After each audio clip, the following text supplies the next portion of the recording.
بسم الله الرحمن الرحیم. سلامون و نیکی هیله گران و قدرمند و عزتمند و افغانان و هر نقطه د نړۍ کې چې هستی، خدای دې وکړي چې جوړ روغ و بریالي اوسئ. زه سمسور هلمند صافی د بهار وزین او نړیوال تلویزیون نه د سمسور افغانستان خپرونه نه چې هر شنبه په 12 بجو د کالیفورنیا په وخت شروع کیږي ستاسو په خدمت کې یم. دوستانو، نن دومه برنامه ده. یوه برنامه مخکې چې یو ساعت مخکې وه او یو لنډه برنامه وه او ډیره یو مهمه برنامه وه چې د بعضې اجتماعي مسایل چې بعضې افغانان زموږ او ستاسې په امریکې کې یا نورو ممالکو کې اوسېږي، یا داسې یو شی دی چې دا په افغانستان کې هم وو، مګر هلته زموږ او ستاسې دغه دولت یا دغه امکانات نه و چې دغه شیانو ته صحیح توجه شوی وه، او په کور کې بعضې شخړې او جنګونه او مشکلات چې یا د مواد مخدره مشکلات چې دغه ته صحیح هغه کولی شي. مګر یو افغانه خانمه چې په نوم د زرین ملک زاده نومیږي، هغه په فیملی جستس سنټر چې کالیفورنیا کې کار کوي، ډیر یو ښه معلومات هغه که دوستان که برنامه را دیده باشن لطفا از او برنامه یک کوشش کنید که کسی اگر ضرورت داره که به این برنامه گوش بگیره و به یک مرجع تماس شود، لطفا از این برنامه استفاده کنید. و این یک برنامه است که بهار تلویزیون بهار همیشه کوشش میکنه ایره روی پرده تلویزیون بیاره و همیشه تا که کل افغانای ما از این واقف شوند، بفهمن اگر می رقم مشکلات در خانه و خانواده دارن که چه قسم بتانن که به بعض مرجعات تماس بگیره. گرچه تیمورشاه جان حسن برادر و بچه کاکای ما یک پروگرام به نام خانه و خانواده دارن که من خودم هر هفته روز چهارشنبه به تلویزیون شیشتیم و او را گوش میگیرم. زیادتر وقت این مسائل گپ میزنه، مگر من هم کوشش کردم یک برنامه پیش ببرم درباره ازی. دوستان گرامی، تلویزیون بهار که یک تلویزیون است که همیشه بهترین برنامه را بر شما پیش میکنه. جبارخیل صاحب محترم که یادای ما و شما را تازه میکرد. من امید قبل تلویزیون بهار بین امی دو برنامه گوش میگرفتم. پید بسیار مقبول و زیبای هندی که از فیلم روتی کپڑا و مکان، کل افغانای ما و شما که در افغانستان تلویزیون دیده رادیو را گوش میگرفت، امرای از این بیت شاید آشنا باشد. و فیلم روتی کپڑا و مکان که بچه فیلم منوج کمار بود، امیتابh بچن بود، ششی کپور بود. ما مخورترکی در افغانستان که فیلم در تلویزیون دیدیم و چی یک فیلم پرمفهومی هست. یک روز انشالله برنامه میگیریم سرمو فیلم های قدیمی هندی گپ میزنم. منوج کمار خودش قسم یک شخص انقلابی و یک شخص وطن دوست بوده و کسان دیگه که دور پیش از این سنولدت که در افغانستان هم آمده بود، امرای دکتر نجیب عکسای شما شاید دیده باشه. درباره از این انشالله گپ میزنیم. امروز دوستان گرامی دو موضوع را که سرش گپ میزنیم و یک میمان بسیار خاص دارم، میمان امریکایی است که درباره موضوع مواد مخدره و چی رقم در 40-50 سال افغانستان زیبای ما و شما و مرکز مواد مخدری دنیا تبدیل شده بود و کی کسانی بودند که در این قاچاق و کشت از این مواد مخدره دست داشتند و چی رقم افغانای ما را به سون تباهی بردند که میلیون ها اولین شکار از این ما خود ما و شما افغانا بودیم. از یک طرف جنگ، از یک طرف تباهی و از طرف دیگه مشکلات و ادکشن که برش میگه که زیادتر جوانای ما بیچارا که زیر پل سوخته ما میدیدیم مبتلا به مواد مخدره شده بود و سر از این آقا بسیار یک معلومات دقیق پیش کرده که او را همراه شما میخوایم امروز شریک کنم. موضوع دیگه که در بخش دوم برنامه سر از او گپ خواهد زدیم لوی جرگه که در خیبر است.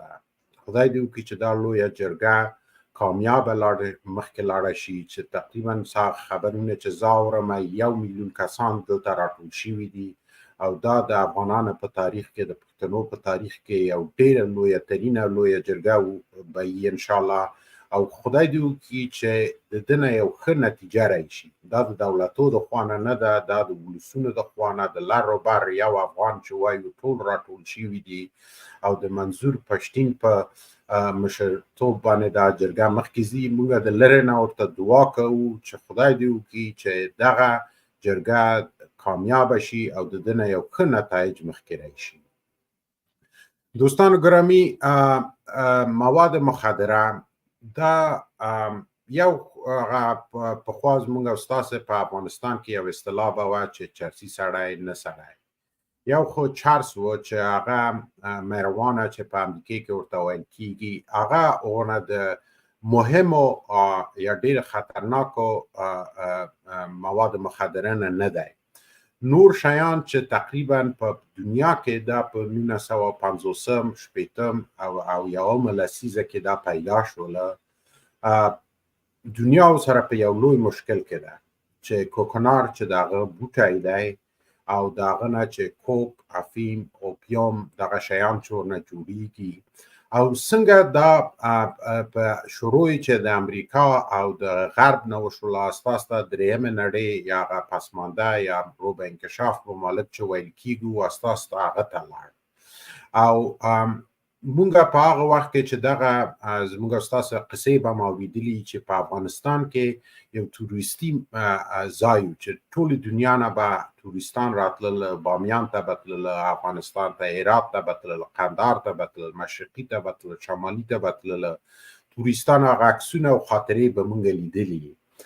هغې سره وخت چې هغې راتلل، دا د امریکې او د نړۍ په تاریخ کې داسې یو شی دی چې 1960 1960 لسیزه کې دغه یو پرابلم په دنیا کې پیدا شو چې مواد مخدره، دا هیپیز موومنت چې په امریکا کې مرتوی، او دا مشکل هغه وخت په افغانستان ته هم راغی. نو دا د ظاهر خان وخت او موږ ستاسو چې ورته د دموکراسی لسیزه ورته وایو یا دهه دموکراسی برش میگیم که 5 صدر اعظم که ما داشتیم که میگه که هر 5 نابغه‌های افغانستان بود و یکی از این نابغه‌ها که یک تحفه خداوند بود که بر ما شما داده شده بود که آقای موسی شفیق بود.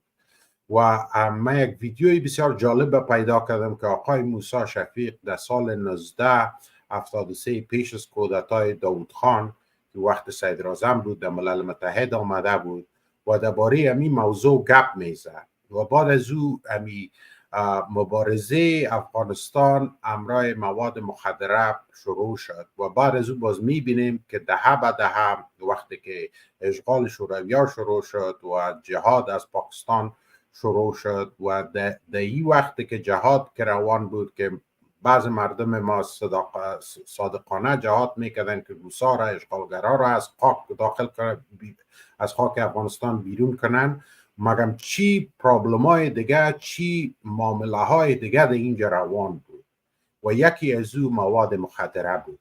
مگم اول پیش از این میخوایم امرای شما همی ویدیوی ازی صدر اعظم مقبول ما و شمایی، افتخار افغانستان ما و شما، آقای موسی شفیق، قسمی که ما برش همیشه میگیم این یک تحفه بود از طرف خداوند به ما و شما و بیاین ببینیم سخنای از این صدر اعظم ما و شما را. جبارخیل صاحب اگه اجازه بدین میخوایم روی پرده تلویزیون ویدیوی آقای موسی شفیق با دوستا شریک کنیم. بیاین که ایره به یک چند لحظه با هم گوش بگیریم.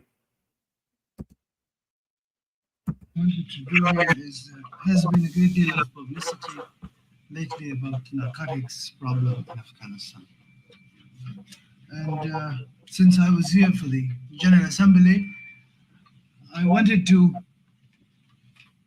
say a few words about how we try to cope with the problem.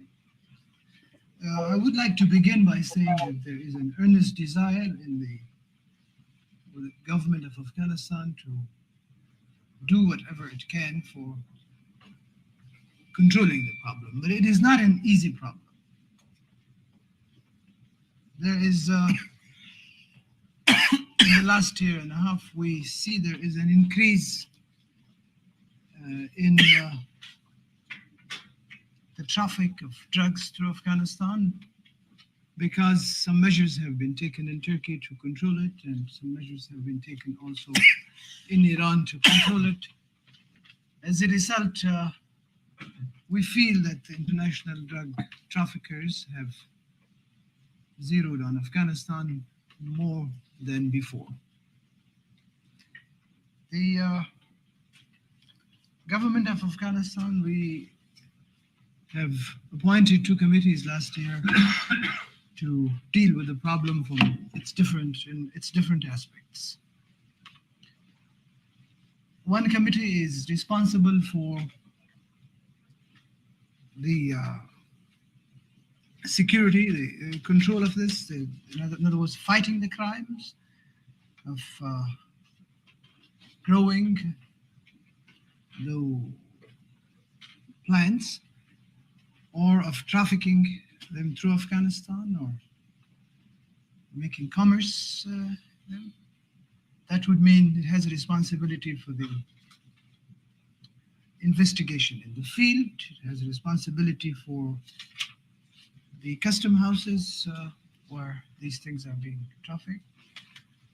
And it has also a responsibility for seeing to it that adequate laws are being enacted in order to secure and efficient control of the problem.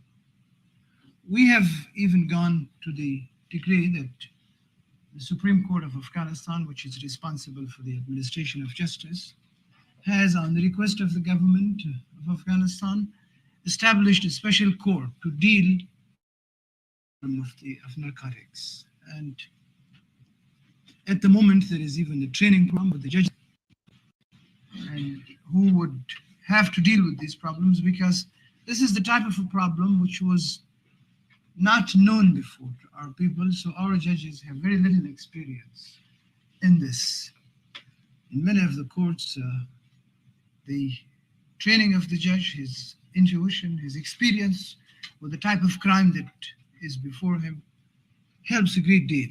So for this purpose, there is a training program now, and I think some of these young judges are coming to the United States to have training here.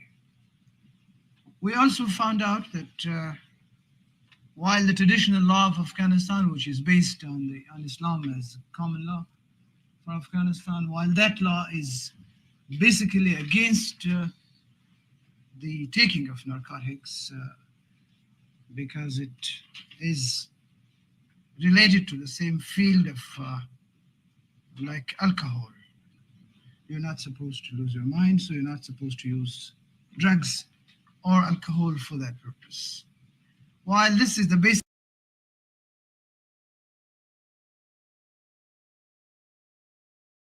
دوستان گرامی، ویدیو 15 دقیقه است. ما ایره در فیسبوک خود در سمسار هلمند صافی فیسبوک اگر میخواین شما برین ببینین میتونین پوره ای ویدیو را بگیرین. از گپای از این نابغه و چی یک شخص یک خوش لباس، من همیشه شنیده بودم که آقای موسی شفیق یک شخص بسیار خوش لباس است و چی خوب اینا انگلیسی در او وقت چی خوب انگلیسی صحبت میکردن و قسمه که من میفهم که بدون از اینکه دو لسان ملی ما و شما را دری و پشتو را بهترین صحبت میکرد، اینا از الازهر تحصیلات خود کرده بود، بهترین عربی صحبت میکرد و اون انگلیسیش ما و شما دیده.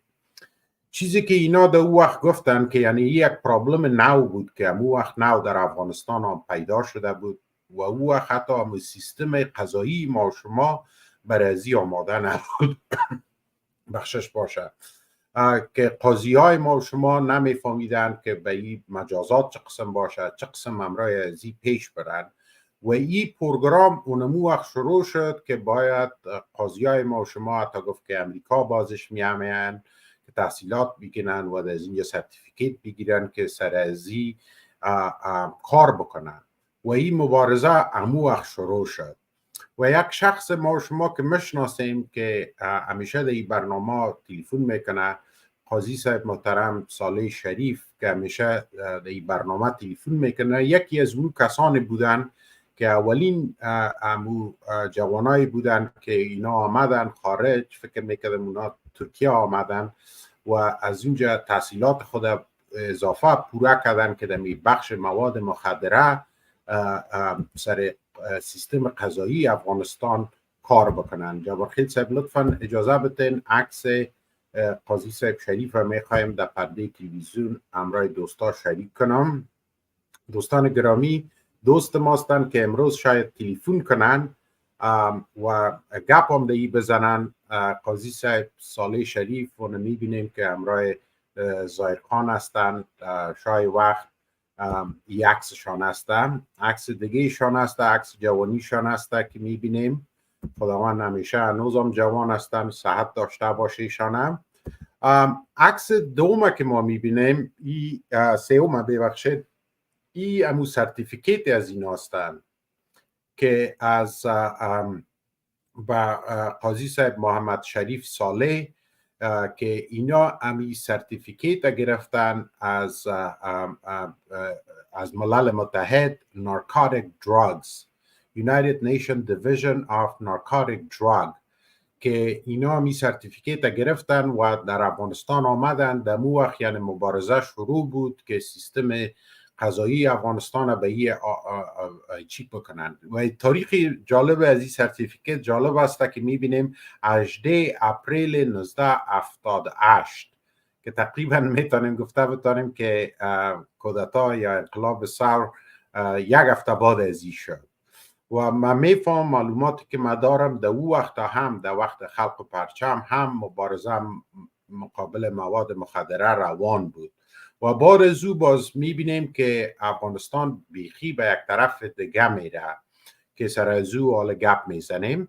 من پیش از که از او بریم یک تصویر دیگر هم میخوایم نشان بدم که قاضی صاحب شریف صالح که در بارش گپ زدم حتی امروزه روز هم برای افغانستان اونم چیز خدمت که از دستشان میشه میکنن. یک خط از این هستند که در جنوری 2 سال 2022 به سوپریم کورت یا ستر محکمه امریکا روان کرده بودن با چیف جستس جان رابرتس که یکی از چیف جستس سوپریم کورت یا ستر محکمه افغانستان هستند. بیاین این خط من بر شما میخوایم که اینا چی نشته کردن بر از اینا. My name is Sharif Saleh. I like you was a chief just from Kabul, Afghanistan. However, after 20 years of practice, I am now retired. I'm writing this letter from one judge to another for your assistance in release of financial aid to Afghanistan. Due to economic collapse, millions of Afghans are on the verge of facing famine during harsh winter months. This is a slow and painful death sentence to future of the country, the children of Afghanistan.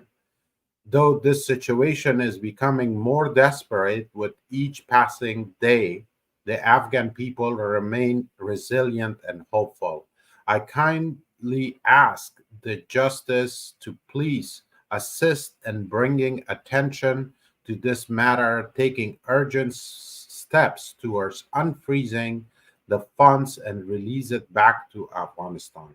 تشکر جبارخیل صاحب گرامی. این خطا که قاضی صاحب شریف صالح به سوپریم کورت امریکا روان کرده دیگه خواهش کرده. ما شما یاد ماست دوستای گرامی که تا امروزه روز او سرمایه افغانستان که در فدرال رزرو بانک افغانستان بودن که تا امروزه روز اینا پیسه را بند کردن و او افغانستان نمیره و افغانای ما شما 40 میلیون افغانه که در اونجا هستن در مشکلاتی که قرار دارن. این یک دزدیسته که ممالک زورآمد که بانکای و سیستم بین المللی در دستشان است مقابل یک ملت مظلومه که 45 سال جنگ دیده مقابل از اونا تحریمات چی کردن و پیسه افغانستان فریز کردن در نیویورک. قاضی صاحب یکی از اون شخصیت‌هایی بودن که خط نشته کردن به بعض یک قاضی افغانستان و ستر محکمه امریکا که تشکری از پیششان میکنم و افتخار ماستن که بعض یک قاضی افغانستان این خط نشته کردن. تشکر. میریم پس سر موضوع اساسی drugs، نارکوتیکس یا مواد مخدره. دوستان گرامی، پیشتر که شما ویدیو آقای صدراعظم ما و شما آقای موسی شفیق دیدین که یعنی مبارزه شروع بود، بیاین یک ویدیوی دیگر را میبینیم و 20 دقیقه یا 30 دقیقه می ویدیو را دیده میریم و من کوشش میکنم ترجمه زیرا به دری و پشتو بر شما چی کنم که یک ژورنالیسته که به نام ست هارپ است. این بسیار یک تحقیق در این موضوع کرده. این یک ژورنالیست جوان و موفق امریکاست که رولینگ ستون یک مجله که هست که دی برای از اونا کار میکنه و همیشه خوبی چی کرده و این تحقیقات بسیار مهم در این موضوع کرده که امی سلسله مواد مخدره از افغانستان چه قسم شروع شد. پیش از او که چی برم فکر میکنم قاضی صاحب در روی خط داریم. قاضی صاحب محترم سلام، روی خط هستیم؟ انشالله خیلی اجازه بتین باز در دوم بخش برنامه زنگ بزنین لطفا. تشکر. جبارخیل صاحب لطفا اجازه بتین بیاین که گپای آقای ست هارپر که رولینگ ستون مگزین یا مجله رولینگ ستون اینا کار میکنن و یک بسیار ژورنالیست موفق هستن و درباره مواد مخدره افغانستان اینا بسیار تحقیقات کرده. بیاین که این ویدیو را با هم میبینیم و میبینیم که آقای ست هارپر چی رقم گپا در اینجا میزنن. اجازه بتین جبارخیل صاحب، اگر لطفا اجازه بتین جبارخیل صاحب من این ویدیو را یک کم ذره سایزش خردتر میکنیم که این تصویر ما هم باشه چون درباره از این میخوایم گپ بزنیم. جبارخیل صاحب اگر من تصویر ادجست کنین که یک کم ذره خردترش کنین. فکر میکنم مال خوبتر است. تشکر. بیاین دوستان گرامی، آقای ست هارپ که راپورتر مجله رولینگ ستون است برای از اینا گوش میگیریم که این ویدیو را میتونه کل دوستا ببینه پوریشه و من از راه از این برنامه چی میکنم. بیاین ببینیم که اینجا چی گپا زده میشه. Joining us now is Seth Harp. He is a contributing editor at Rolling Stone, and he's the author of the forthcoming book, The Fort Bragg Cartel, in July of 2025. We're excited to see him. Thanks for coming on the show. Thanks for having me. Absolutely. So the reason we booked you is not only because of your forthcoming book subject, but because of a graph that really caught our eye. Let's put this up there on the screen. A lot of perhaps counterintuitive, depending on what you thought about the U.S. presence in Afghanistan. But according to the A lot of people don't know this, but this new AI app that Apple has just released can actually be used to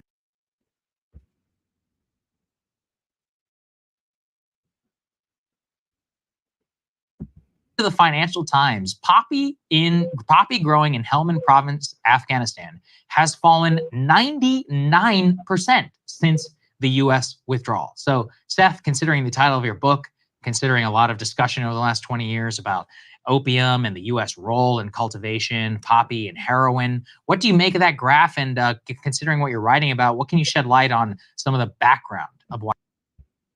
دوستان گرامی، در این برنامه آقای ست هارپ که معرفی کردن که گفت در رولینگ ستون مجله کار میکنن، گفت از روزی که امریکایی ها از افغانستان برآمده که این گراف نشان میده، گفت کشت و تجارت مواد مخدره 90% پایین رفته از روزی که امریکا از افغانستان خارج شده. و اینا را گفتن که شما یک کتاب نشته میکنین و این کتابتان به نام که در جولای 2025 کتاب میبرایه به نام فورت برگ کارتل است. فورت برگ یک کلانترین قطعه نظامی امریکاست که در تگزاس است و کارتل خواهینمی قاچاقبران مواد مخدره را کارتل میگه که مکسیکن کارتل، کولومبیان کارتل و حالا درباره افغان کارتل هم میشنویم. گفت 99% کاهش یافته مواد مخدره از روزی که طالبان در افغانستان آمده و میخوایم تبصره خودت در این موضوع بگیریم. بیاین ببینیم که آقای ست هارپر چی میگه. Why that is.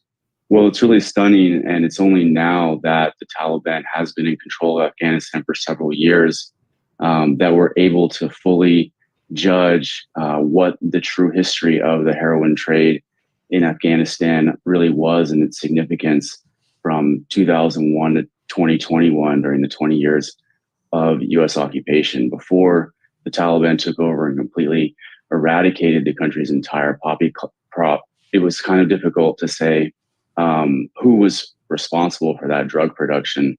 But actually, what the Taliban have just done in 2022 was an exact repeat of something that they did in 2001, which was to eradicate all drug production from Afghanistan, poppy cultivation, and the synthesis of heroin in laboratories. دوستان گرامی، این آقای ست هارپ گفت که حالا که گفت 3 سال شده که طالبان امریکا از افغانستان برآمد و طالبان پس در قدرت آمدن، حالا گفت ما میتونیم که امیر صحیح یک ریسرچ کنیم و معلومات در دست بیاریم که در 20 سال که از سال 2001 تا سال 2021 در افغانستان چی گذشت، چون اون وقت گفت اون معلومات ما نمیتونستیم که دریافت کنیم. حالا که گفت مطلقاً طالبان گفت چیزی که در سال 2000 پیش از 2001 هم کرده بود که مواد مخدره را مطلق به صفر رسانده بودن و حالا هم در 3 سال می کار کرده. حالا گفت ما میتونیم که صحیح این معلومات در دست بیاریم که در 20 سال چی گذشته بود. بیاین که ادامه میتیم و ایره گوش بگیریم. And in the process of writing the book, I learned a lot about the heroin trade in Afghanistan and compiled basically a list of facts that I think every American citizen should know about their government support for international drug cartels, which actually goes back to the 1980s. So I'd be happy to run down, or if you guys just want to ask questions in general about the subject. Go off. Go ahead. Anyway. Tell us Right. what you got. Yeah. Like I said, U.S. intervention, U.S. support for drug traffickers in Afghanistan goes back to the 1980s, when the Soviet army occupied Afghanistan. And a lot of people are familiar with the so-called Charlie Wilson's War, the America's covert war in Afghanistan to drive out the Soviet occupiers by arming. دوستان گرامی، آقا در اینجا گفت میخوایم گفت امی کتاب وقتی که من نشته میکردم بعض معلومات ها گفت من ریسرچ کردم، معلومات ها به دست ما آمد که امی هر امریکایی که تکس میده در اینجا باید این هم معلومات دریافت کنه که ببینه که خود دولت امریکا و در این چقدر دست داشت و تاریخچه از این وابسته به افغانستان از چی وقت شروع میشه و رفت گفت که تاریخچه از این از سالهای 1980 که ای بر چارلی ویلسون وار گفت که یک فیلم بسیار مشهور است. چارلی ویلسون یک کانگرسمن امریکایی بود که میگفت که امی مجاهدین یا کسایی که در پاکستان بودن که بر اونا خفیه امریکا سلاح و پیسه میداد. ای گفت اونو وقت است که ای شروع شده. از اونو وقت امی مشکل مواد مخدره در افغانستان اونو وقت شروع شده که وقتی که جنگ مقابل عساکر شوروی در افغانستان شروع شد. بیاین گوش بگیریم که دیگه چی میگن. And funding certain warlords to wage guerrilla war in that country against the Russians. And it's also pretty well known that a lot of these people were radical Islamists, and that this covert program led to the formation of Al-Qaeda and the events that led to 9/11 or contributed to it. It was in the background of it. But it's less well known that those same mujahideen, as they're often called, many of them were deeply involved in the drug trade. This is something that we don't hear much about, although it is out there in the open. I think that Steve Cole, writing for the Washington Post in the early 90s, was one of the first to describe this. دوستان گرامی، اینا گفت خدا کنه که بعض کسانی که انگلیسی میفهمه خودش گپایش دایرکتلی از این بشنوه.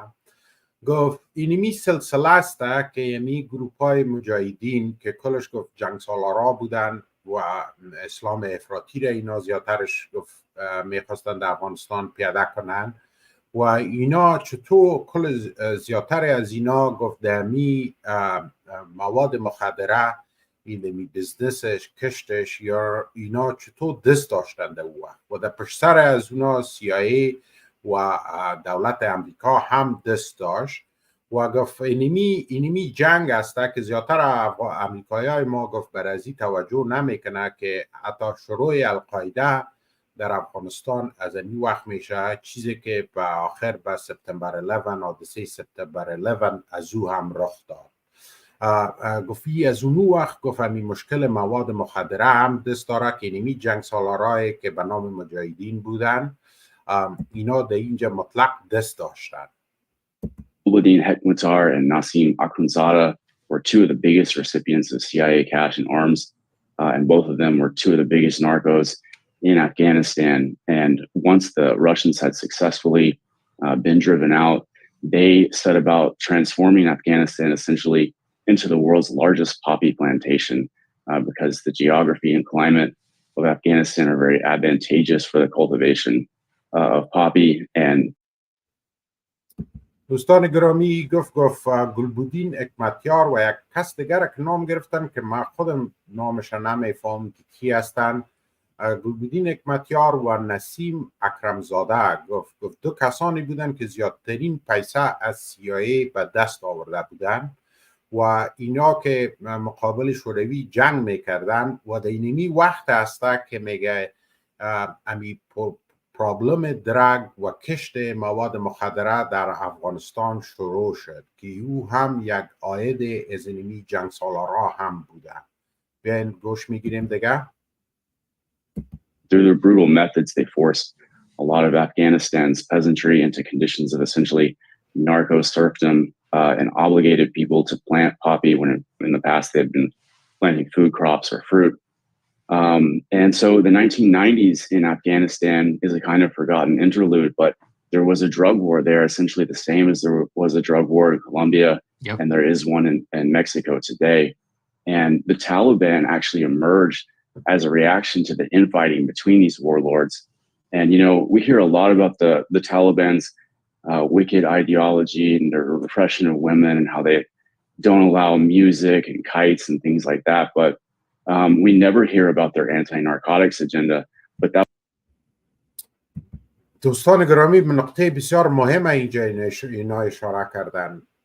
چیزی که ما و شما در سالهای 1990 شاهدش هستیم که همیشه در این برنامه و دیگه برنامه ها هم سرجی گپ زده میشه، جنگای سالهای 1992 تا 96 که ما و شما این را جنگای داخلی میگیم که جنگ بین گروه احمد شاه مسعود و گروه گلبودین حکمتیار و مزاری و دوستم و سیاف و اینا بودن. ما و شما همیشه فکر میکردیم و میبینیم که این یک جنگ داخلی به قدرت بود و این کس میگه این جنگ هم پشت سر از این جنگ هم میگه مواد مخدره بود، چون این کل گروه ها میگه گروه هایی بودن که در مواد مخدره در قاچاق و کشتش دست داشتن که در سالهای 1980 که جغرافی افغانستان بسیار یک جغرافی مقبول است و با کشت زراحت بهترین یک آب و هوای خوب داره، اینا گفت همی جغرافی افغانستان با کشت و تجارت مواد مخدره شروع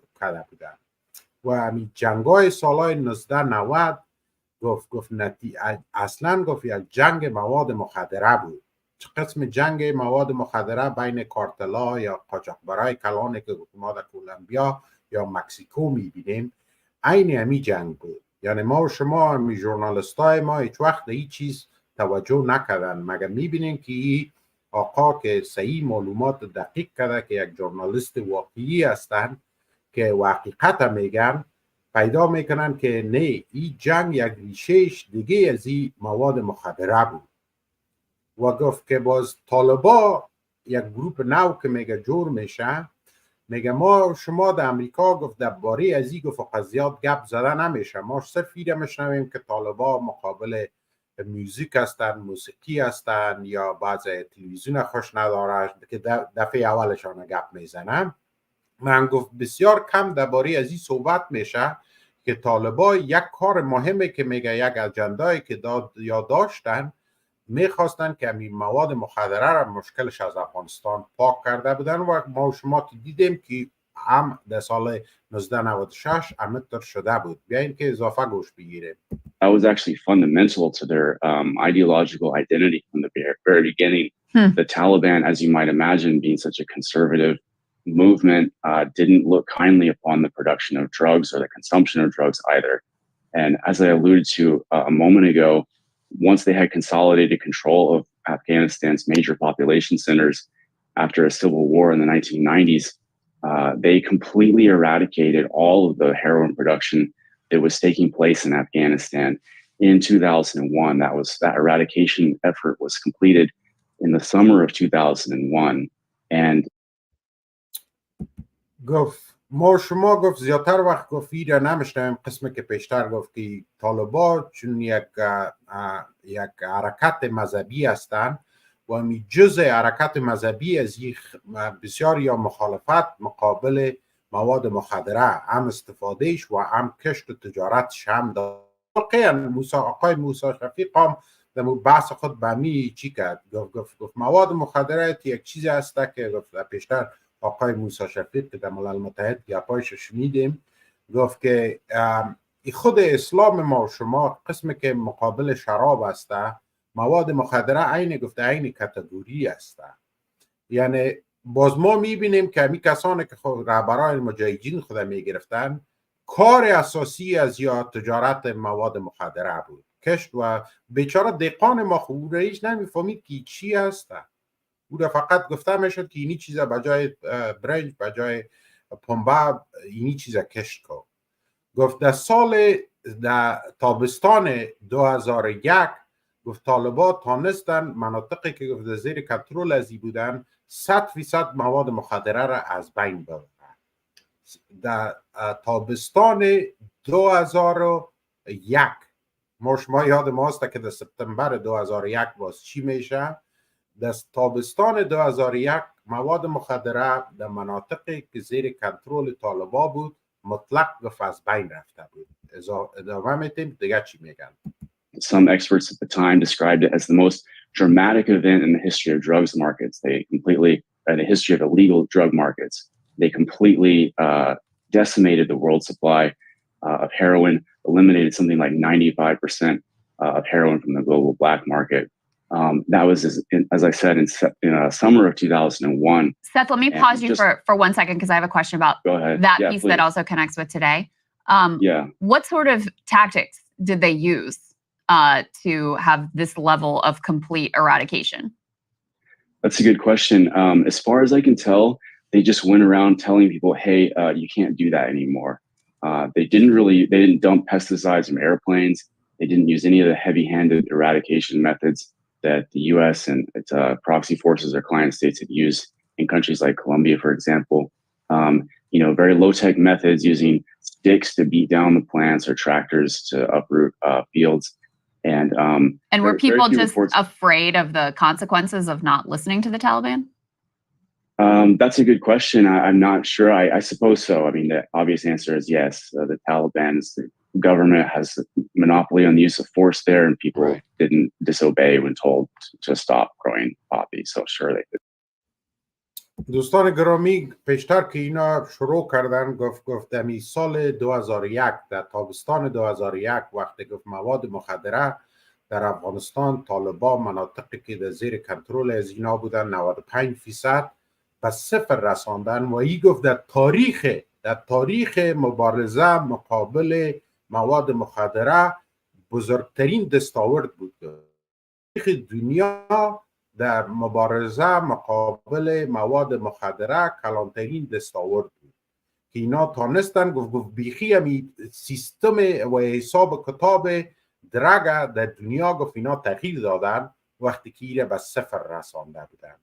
خانم از پیش پرسان کردن گفت چطور تانستن اونا گفت چی میکردن اونا چطور تانستن که مواد مخدره را چی کردن از زور گفت کار گرفتن گفت معلوماتی که گفت من دارم فقط گفت اونا میرفتن همراه دهقانا و کسان گپ میزدن که شما دیگه این کار نمیتونین خلاف اسلام هسته دیگه این کار نمیتونین گفت اگر کسی اگر هنوز مقابل از این امر طالبا هنوز این کار میکردن، گفت شاید امکان داره. گفت بر ما و شما گفت واضح است که طالبا هم قانون که تطبیق میکردن بسیار به شدت او را تطبیق میکردن و کسی نمیتونستن از قانون از امر از اونا تخطی کنه دیگه. گفت من کدام چیز خاص پیدا نکردم. مثلا در ممالک دیگه در کلمبیا گفت ما شنیدیم که بعض وقت از طیاره ها باز اسپری های پستیساید یک مواد کیمیایی است که بعض وقت اینا میرن سر باز زمین ها او را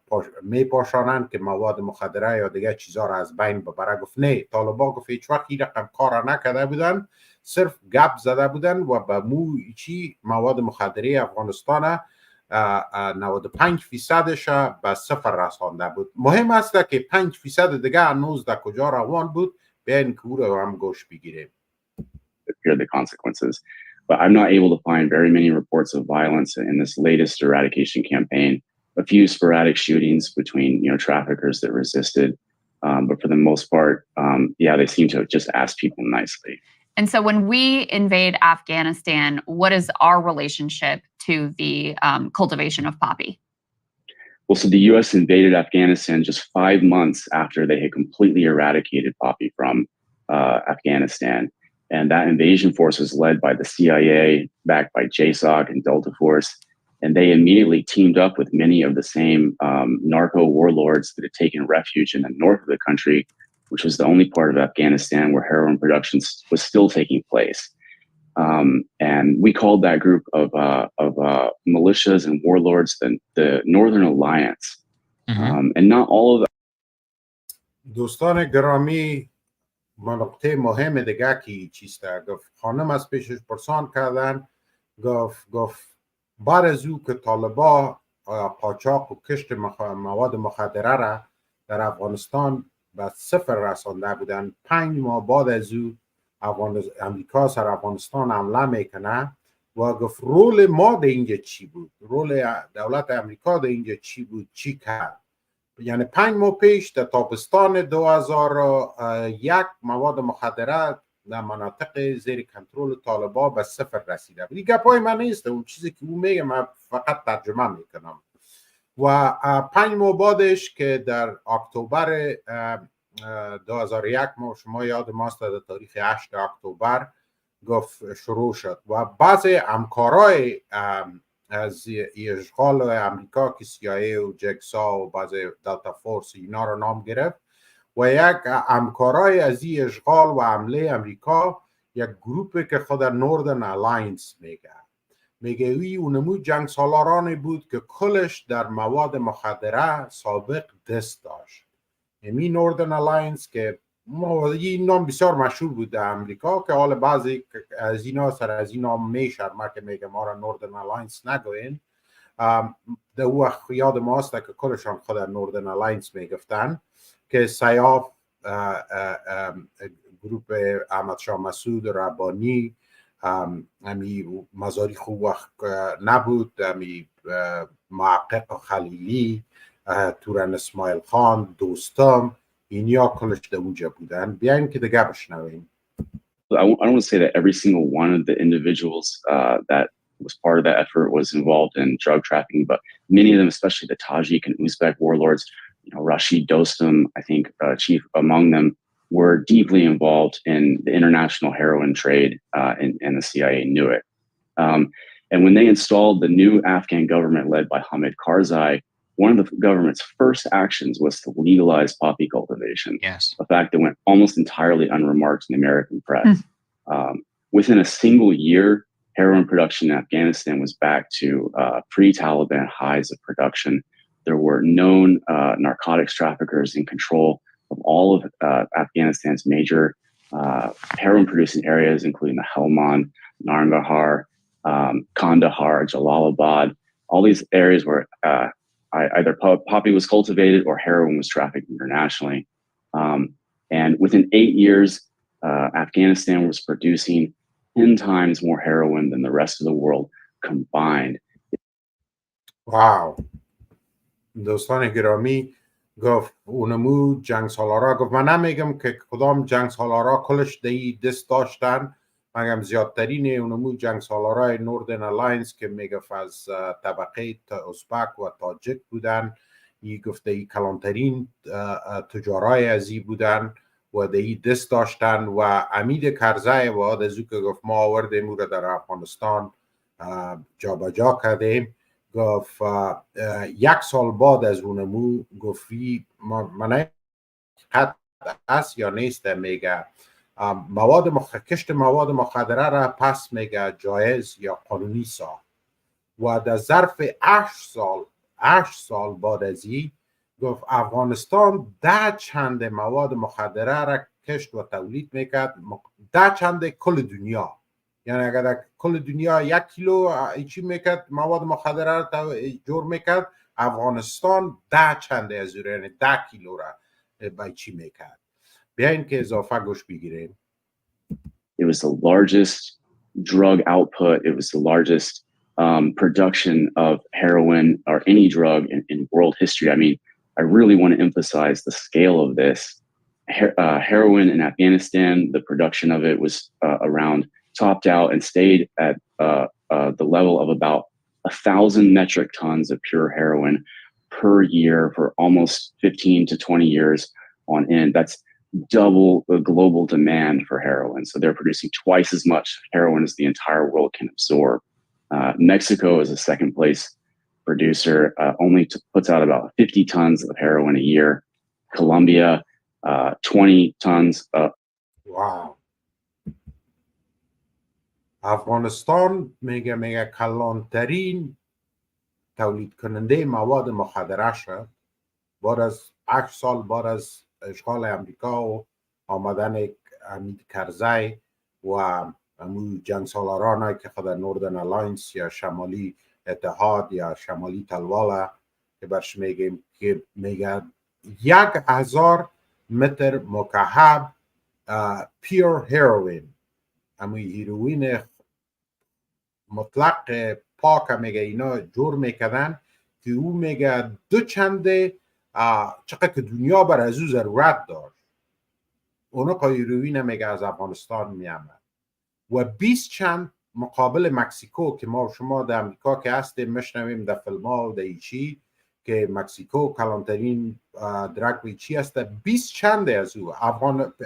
مکسیکو را میگه 50 متر مکعب پیور هیروین تولید میکنه، افغانستان 1,000 متر مکعب.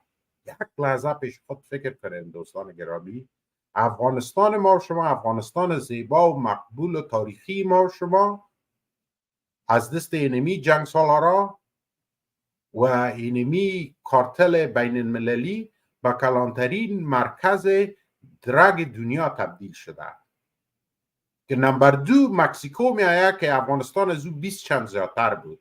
نمبر 3 کلمبیا یاد گرفت که صرف 20 متر مکعب تولید میکنه. افسوس. Of heroin. The only other country that's even on the map is Myanmar, and I think they produce like 1 or 2 tons. Wow. And again, Afghanistan producing 1,000 tons of pure heroin per year. So Seth, to stick within the title of your book, what is the role of our own government in not only the cultivation? I know at one point we were actively wanting to create cultivation of poppy. In fact, in preparation for this segment, I found criticism of the Taliban from the U.S. Institute of Peace by some Afghan scholar who was like, why Taliban shutting down opium production is bad for Afghanistan. And I was like, what? I mean, this just seems a little bit too naked here. So is the cynical take correct? I mean, what exactly was going on in terms of our own government, our military, in helping stoke this production? It's very hard to understand what these people were thinking in allowing this. They didn't talk about it very much during the war. And to the extent they did, it was very much in line with that article that you just referenced by the U.S. Institute for Peace, basically implicitly saying, hey, this is good for the economy. This is a way for Afghan It's like a jobs program. Yeah. Exactly. Yeah. Wow. گفت دولت خود ما و شما امریکا دیگه گفت چی دست داره. گفت صرف در وقتا گفت یک US Institute for Peace گفت یک افغان است که من نفهم که کی هست در اونجا کار میکنه. حتی امروز هم میگه، او میگه که چرا این طالبا این کار خراب کردن، چرا مواد مخدره را به صفر رسانده. این یک چیز خوب است به اقتصاد افغانستان. به اقتصاد افغانستان مواد مخدره یک چیز خوب است. چرا این کار غلط کردن که مواد مخدره را به صفر رسانده. و گفتونمو وقت هم دمی 20 سال هم میگم چیز مهمه که ما درباره از این مشنویدیم این نیسته که یکی از مرجع اقتصاد افغانستان است. But at the same time, we always heard during the war that the Taliban were responsible for this, and that the insurgency and all the drug production were really two sides of the same coin. From our politicians, from our most prestigious and trusted institutions and media, we always heard that the Taliban were narco-terrorists was the term that I think was invented in the early 2000s to describe this. And anytime we heard about the drug production that was going on in Afghanistan, which was very much soft-pedaled and very much not in the news, but to the extent it was, we always heard that the Taliban were responsible. Now, in looking into this, I found that there's no evidence to support it at all. And I don't claim that my research skills are exhaustive, but if there's anyone out there who can find a case of a named Taliban individual who was seized or apprehended or convicted, or it was otherwise shown for a fact that they were producing or trafficking drugs, please get in touch, because I wasn't able to find a single case of that. Wow. گفت تحقیقاتی که گفت ما کردم، گفتم 20 سال وقتی که جنگ و اشغال روان بود، همین پروپاگاندا که در میدیا گفت همیشه پیش میشد بود که طالبا قاچاقبران و کشت مواد مخدره را میکنه. گفت اینمی رقم پروپاگاندا گفت شده میشد که نارکو تروریست، که اینا تروریستای هستن که مواد مخدره را هم کشت میکنن. مگر گفت تحقیقاتی که ما کردیم و من نمیتونم بگم که 100% مطلقی چی کردیم، یک نفر گفت طالبا هم دایی گفت دست ندارن. هیچ کس گفت هیچ کدام دوسیه گفت ما پیدا نکردیم که یک نفر از طالب که کلانای طالب باشه گفت دایی دست داشته باشه. و اگر کدام کسی گفت کدام کس معلومات داره لطفا گفت همراه ما شریک کنه، چون من نمیتونم هیچ کنم. مگر اینمی قصه بود که 20 سال واقعا همین چیزا ما CNN BBC اینمی چیزا را که شما میشنویدین در 20 سال امیر رقم اگر کدام دفعه تا بسیار اول خود درباره ازی بسیار کم صحبت میشد، کدام دفعه یادم میشد که مواد مخدره افغانستان فقط در پالیش نام طالبا را میگرفت. گفته شما الله بلا در گردن ملا فلا کلگی دستای خود پاک میکرد از اینمی. And you don't have to take my word for it, because in 2018 the Special Inspector General for Afghanistan Reconstruction, SIGAR, they put out a report, a retrospective on narcotics in Afghanistan. And this is a U.S. government publication, so they kind of couch it in delicate terms, but it's very clear from reading that report that their conclusion that they came to was that there was never any evidence at all to back up the idea that the Taliban were either profiting from a direct participation in drug production, or were even taxing it, as we sometimes heard. Wow. گفت مرا گفت قبول نکنین. گفت در 2016 که من همیشه در راپور سیگار در بارش گپ میزنم دوستان گرامی، که هر افغان ما خصوصا در میدیا که میایه و خود اقلا ژورنالیست میگه یا برنامه ساز درباره موازی گپای سیاسی گپ میزنه، حتی اقل سیگار ما و شما که امرایش بسیار آشناستیم، Special Inspectors General for Afghanistan. گفت اقلا این راپور 2018 را گفت ما خودم که خواندیم تحقیقاتش کردیم، یک دوسیه هم یک کس گفت حتی خود سیگار راپورش همی چی میکنه که یک نفر طالب هم ده این نه دست داشت، نه در کشتش، نه در تجارتش. و حتی گفتن که ما همی تکس کشونیدیم که بعض دیقانا اگر کشت میکردن باز زورمند از اون منطقه گفت از اون تکس میگرفت، حتی گفت در تکسش گفت اینا دست نداشتن. Best I think you could say is that at times some groups that were called Taliban, which is actually a more diverse coalition than we realize, some of those groups at times in certain places may have levied attacks on other drug traffickers. But that's beyond that. There's no reason to think that the Taliban participated in the drug trade.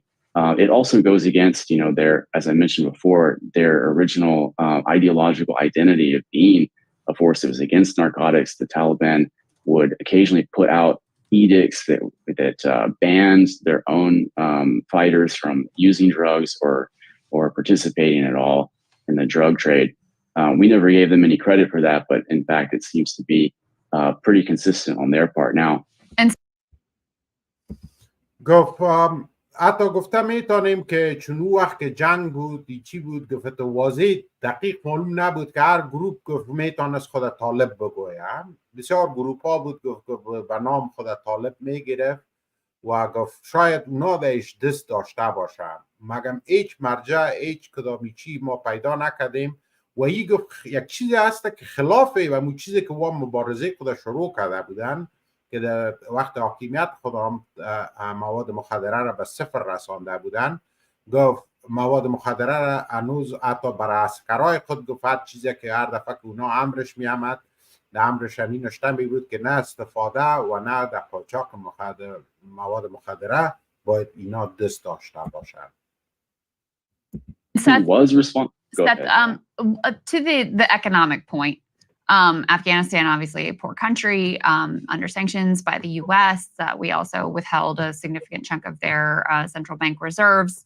After we left, there was a sort of economic free fall, at least for a certain period of time. So what has been the economic impact of the total eradication of poppy production when it was so central to the agricultural economy? Well, it's hard to say. Probably not good for the farmers that have immediately lost out on their poppy revenue that they were making. But Afghanistan has really serious economic problems as a result of the crushing international sanctions that are on them, and the fact that the U.S. basically just stole all the money that was in their bank by freezing it. So Afghanistan is in a terrible economic situation right now, which makes it all the more remarkable that the Taliban was willing to eliminate what had been the majority, of their GDP. It really shows that they were determined to eliminate this trade from Afghanistan. Yeah, I mean, گفت تاثیر اقتصادی از این سر افغانستان چی است؟ میفهمم افغانستان یک مملکت غریب است و اقتصاد و قضیات منابع نداره. وقتی که مواد مخدره یکی از کلانترین و مهمترین منبع اقتصاد بود، تاثیر از این سر افغانستان چی است؟ گفت کلانترین گفت شاید کدام تاثیر منفی داره دهقانی که یک وقت مواد مخدره را کشت میکرد، مگم گفت اصل ایچی تاثیر سر اقتصاد افغانستان امی سانکشن ها و تحریم ها هست. این پیسه افغانستان که منجمد شده ای گفت کلانترین تاثیر هست. شاید گفت هم تاثیر داشته باشه، مگم گفت کلانترین تاثیر سر اقتصاد افغانستان این سانکشن ها هست. I think what's shocking about this is that it turns a lot of stuff on its head. Like you said, Seth, I worked in that space for a long time. I covered the Pentagon during the Afghan war. We heard constantly narco-terrorists, that these people were involved in drug production, that they were much more drug lords than they were this. But then it's a little bit counter. If all of that gets shut down the moment that they actually take over the country, you would presume that the inverse would happen, that when you have total control over state resources, you would ramp opium production up. So then if they weren't producing the opium, somebody was, and somebody was profiting. I'm sure you don't want to give away too much, but to what role can you speak about from your own book to the deep involvement of the U.S. military forces in perhaps not only officially sanctioning this, but getting involved in the actual moving and selling of drugs? Whoa. Stop.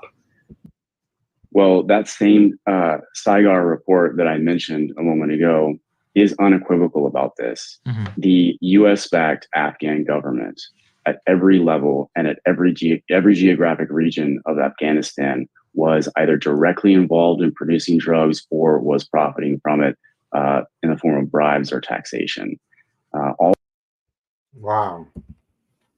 گفت پیشش سوال کرد، گفت واضحه تو گفت معلوم میشه که گفت اگر امو گپا را ما قبول کنیم چیزی که پروپاگاند بین المللی امیر گفته میرفتن که طالبان نارکو تروریست هستن که یعنی تروریست هایی که مواد مخدره را هم تجارت دستشان است. گفت چطور گفت امکان داره که وقتی که اگر اونا خودش مواد مخدره را قاچاقبرایشان یا تولید کنندهایش بودن، وقتی که اونا 100% دولت و جغرافیه را در دست میگیره، چرا که اونا به صفر میرسانیشه؟ یخو گفتگام دستشان آزاد میشه، آزادانه گفت میتونستن که اینا کشت اضافه کنه. خیلی گفت کی دست داشته؟ کی دست داره؟ گفت جوابش شنیدن شما؟ گفت دولت دست نشانده که ما در افغانستان گذاشته بودیم، از امون تاپترین مرجع تا امون پایانترین مرجع، گفت در این مواد مخدره اینا گفت داخل بودن. از امون تاپترین گفت تا امون پایانترین کل کسا، زیادتر کسا در قاچاق و تولید مواد مخدره، یعنی که ببینیم اگر نامه ها بگیره. All of the major warlords who comprised the U.S. client state, under Hamid Karzai originally and under Ashraf Ghani later, were known narcotics traffickers. Fahim Khan was Hamid Karzai's defense minister. He was a big-time drug trafficker. Hamid Karzai's half-brother, Ahmed Wali Karzai, was the kingpin of Kandahar, who had the, as they would say in Mexico, the derecho de piso over the entire Helmand, the ability to charge drug traffickers, the commission to move drugs through Kandahar. I mentioned Rashid Dostum a moment ago, up on the border of Uzbekistan and Tajikistan. He was a major drug lord. The CIA worked closely with him. Hazrat Ali in Jalalabad, another big-time drug trafficker controlling the drug trade from Afghanistan to India, which absorbed a lot of the heroin during this time. And these are all people who have names, whose role is known. And the way that it was done out in the open is really kind of jaw-dropping. And it's not just the people at the top. It's, as the Saigar report said, people at every single level in every department of the Afghan government were directly involved in the drug trade. And if you ask any grunt who served in Afghanistan, a Marine, whatever, they'll tell you that the security forces of these people under these warlords, they use drugs constantly and were often too stoned on hashish. Wow. گفت کی قاچاقبرای از این مواد مخدره سوال کرد. گفت کی بودن؟ گفت امو کل جنگ سالارایی که ما در قدرت زیر حکومت کرزی و اشرف غنی آوردیمشانه، کلشان، گفت کلشان از این جنگ سالارا، گفت کلشان در مواد مخدره بود. کلانترینش گفت قسیم فهیم بود. قسیم فهیم ما شما میشناسیم که کی هسته. امو کسی که سرای 16 را چوب کرده بود در سال 1992-96 و معاون رئیس جمهور بود. برادر کرزی، احمد ولی کرزی، که ما شما هم او را میشناسیم، و کلانترین کینگ پن قندهار بود. کل مواد مخدره گفت از اونجا که میرفت و میآورد سر کلش گفت یک تکس خاص داشت سر از او. رشید دوستم، من شنیده بودم که گلمجم قتل خود بیشمار کرده، چور چپاول خود بیشمار کرده، مگم یکی از کلانترین چی بود؟ قاچاقبرای مواد مخدره. یعنی یاقا میگه و کل راپورا میگه این چیزا نشان میده. حضرت علی در جلال آباد، حضرت علی ما در پروگرام بهار یک دفعه میمانم داشتیم، گفت رابطه از او گفت که هندوستان کل قاچاق که مواد مخدره که به هندوستان میشد، مقصد گفت من میتونم بگویم که از صرف بالا، کسان بالا نه، حتی گفت در پایین، حتی گفت اساکری که برای از اینا خود پیرادارا و بادیگاردایش بودن، گفت هم در قاچاق و هم در استعمال مواد مخدره، کلش گفت همیشه نیشمی بودن همی بادیگاردا و یایش. Or opium to even go out and patrol. So the Afghan client state was the world's biggest drug cartel, and it was directly backed at all times by JSOC, the CIA, and the whole of the U.S. government. And past instances of like CIA complicity in the drug trade that we're familiar with pale in comparison. There's the whole Dark Alliance thing that reporter Gary Webb revealed in the 90s that the CIA knew that the Nicaraguan Contras were trafficking cocaine from Colombia through Mexico into the United States at the time of the crack boom. I mean, that was significant, but there's just no comparing the scale of this. As I mentioned before, for 20 years, Afghanistan inundated the entire world with extremely cheap, extremely potent, and extremely high quality heroin. It was available everywhere, and that changed. That had a huge impact on history, an extremely deleterious effect on the social effect. واو. کلاینت ستیتی لغتی که استفاده میکنه افغان کلاینت ستیت، ما شما او را ترجمه کنیم امی دولت دست نشانده که میگم یا پاپت گورنمنت میگه، امی پاپت گورنمنت افغانستان، امی دولت دست نشانده امریکا در افغانستان میگه کلانترین درگ دیلر دنیا بود.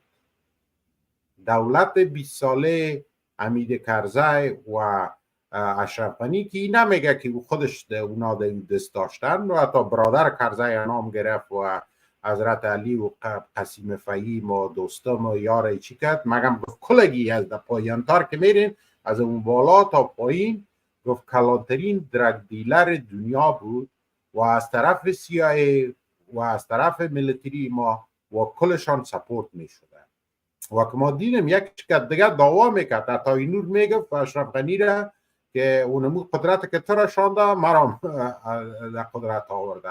توی چی کار هستی اشرف غنی؟ یاد ما نیست ما شما خود کل چیزا را بچش میخواد دیدیم بچش میخواد دیدیم میکلش شاهدش هستیم. Fabric of many countries that directly surround Afghanistan, including Iran had a terrible heroin crisis during this time. China as well had to really crack down on heroin trafficking through Xinjiang, if I'm pronouncing that correctly, in the Uyghur occupied part of China. Russia suffered a terrible heroin crisis during this time. All of Europe and of course America, and it was all the result of having a huge glut of very high quality and very cheap product that was available. Are your kids in grades 6 to 11? Harvard has made SAT and ACT score submission optional in its Seth, my last question. واو. میگه تاثیرات از این چی بود؟ گفت سر منطقه و در افغانستان که ما شما خود ما دیدیم که زیر پل سوخته کتابایی که هستن فیلمایی که هستن نشان میده. حتی گفت سر منطقه هم بسیار یک تاثیر زیاد داشت. بهترین درگ ما شنیده میره که مواد مخدره افغانستان، چرا که خداوند افغانستان زیبای ما شما را اقلیم آب و هوا خاک خوب داده، بسیار ارزان درگ و بسیار های کوالیتی که بهترین کوالیتی درگ گفت کل دنیا منطقه ایران گفت چین روسیه اروپا امریکا سر ازی کل ازی گفت تاثیر داشت چون بهترین درگ ارزان در از افغانستان به کل دنیا وارد می شد. Question for you is an intentionally naive one. How does this square with the US's relatively draconian anti-drug policies? Well, when you say relatively draconian anti-drug policies, I guess you're referring to the criminal penalties that are available to punish traffickers that are caught here in the US. Well, it just goes to show that, the government really kind of, instead of fighting a drug war, it's more that they pick winners and losers in the game and say who is allowed to traffic drugs internationally. Because if the DEA at any point had wanted to look at Afghanistan and say, sometimes when they describe a drug trafficking organization in Mexico, let's say, and create like an organization chart and put this guy at the top and say these guys are his lieutenants. A lot of that, there's some artistic license that goes into that. These groups are not as coherent as you might think.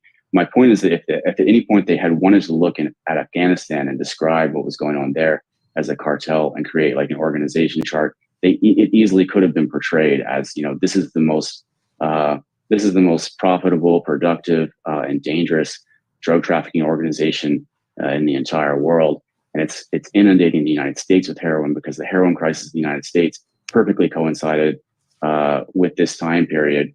And there's endless reports from the early 2000s from medical professionals and others, especially county sheriffs, talking about how they were seeing a much increased supply of heroin in the most remote rural counties in the United States, not just the cities. The whole country was saturated by heroin that was white in color, high quality, high potency. Now,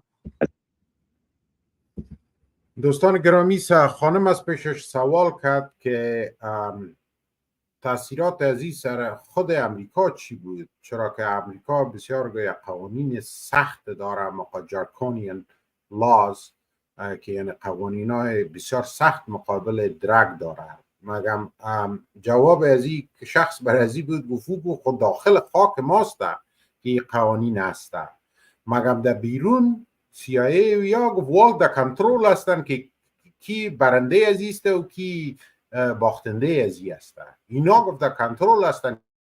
چون ما میفهمیم که نارکوتیکس یا درگ یکی از کلانترین اندستریا در دنیا است که تیل، کامپیوتر، فارماسی و مواد مخدره، که بعضی حتی گفته میتونن که میگه خود می فارماسی و مواد مخدره با هم یکی دیگه است که این تشریح هم کرد. در سالهای نیمه 2000-2005 و بعد در خود امریکا یک مشکل بسیار کلان درگ پیدا شد که اوپیوید اپیدمیک برش میگه، که امی درگایی که اینا برای تکالیف عصبی یا دپریشن و انگزایتی، که یک دفعه دکترها بسیار فیلم‌ها و بسیار راپورها درباره بین ازی چی شده که هنوز هم دوام داره. امی دونالد ترامپ بعضی وقت درباره ازی گپ میزنه که این مشکلات میگه در امریکا که وقتی که پیدا شد میگه ایره وقت اگر ببینیم زمان وقت با هم مساوی است. در افغانستان درگ زیاد میشه، تجارت کلانترین قاچاقبر مواد مخدره امی دولت دشنشانده افغانستان، و در عین وقت سر امریکا هم تاثیراتش میبینیم که حتی گفته میشه بعض راپورهایی که ما دیدیم که سالانه 1 لک نفر در امریکا در درگ اووردوز کشته میشه، که یکی میگه از کلانترین مشکلات تاریخی امریکا هست. دوستان بگرامی، اگه این برنامه را میخواین که شما خودتان باقیش ببینین، ما تبصره خود همیجا سر ازی استارت میکنم. نام برنامه است باشین که همی پرده را امرایتان صحیح شریک کنم که شما خودتان دیده بتانین. 100% drop in Afghan opium. 100% drop in Afghan opium. تشکر جبارخیل صاحب گرامی. واو، چی معلوماتی بود. ما که دفعه اول این ویدیو معلومات خودم دیدم، خودم حیران ماندم. برای یک دوست ما رو روی خط داریم. برای قاضی صاحب محترم سلام علیکم. جناب محترم السلام علیکم برای شما و برای جناب جبارخیل صاحب و برای امریکایی که نامش صدهارد است. صدهارد بلا امی است. برای آدم هم که یک جان تشکر که سر بسیار موضوع مهمه که این خونخوری است. این مواد مخدره نیست، این اصلا جدید یا خون میخورن، مافیای خون هستن. دیگه این کلانترین افتخار است که امروز برای خودت وقت بیدید که من چند از جبارخیل صاحب تشکر میکنم سر این موضوع ما گپ بزنم. جلسه و برشته و گپ میزنم.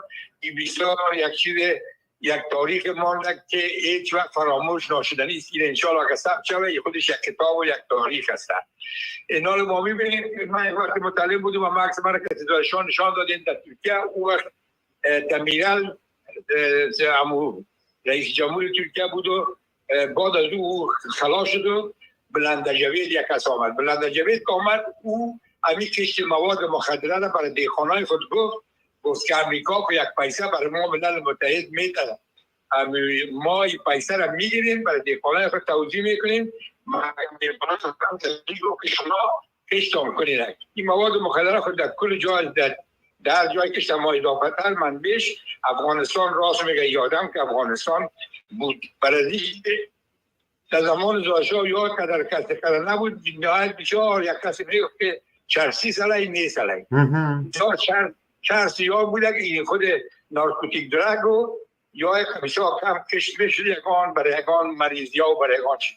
اما وقتی که راستی دیده که طالبا از بین بود وقتی که پس کرده آمد و یادم سر کرده و سر بیادراش سر از اون مافیای درک کلش قبلت خدا خیرش بده روشنی بسیار اما جانورت داد که خدا را خدا تباه کنه که از یک گیرمی افغانی مشنوه دار دستشان مشنوه خجالت بکشن و میخوام که 4 میلیون افغان یادم مواد مخدره در وقت کرده در وقت غنی دشت برچی در زیر پل دشت برچی کنه کل ما دیدیم اما امروز کاری سر که طالبان رحمه را کلش جمع کرد کلش تداوی کرد کلش از بین بود و پیششان نپذی آدم من تشکر میکنم که راستی بچه فرستم و مواد مخدره در زمان وسیله خان در زمان داوود وسیله خان وزیر عدلیه بود که میبخشن قاضی صاحب می صدایتان خوب نامد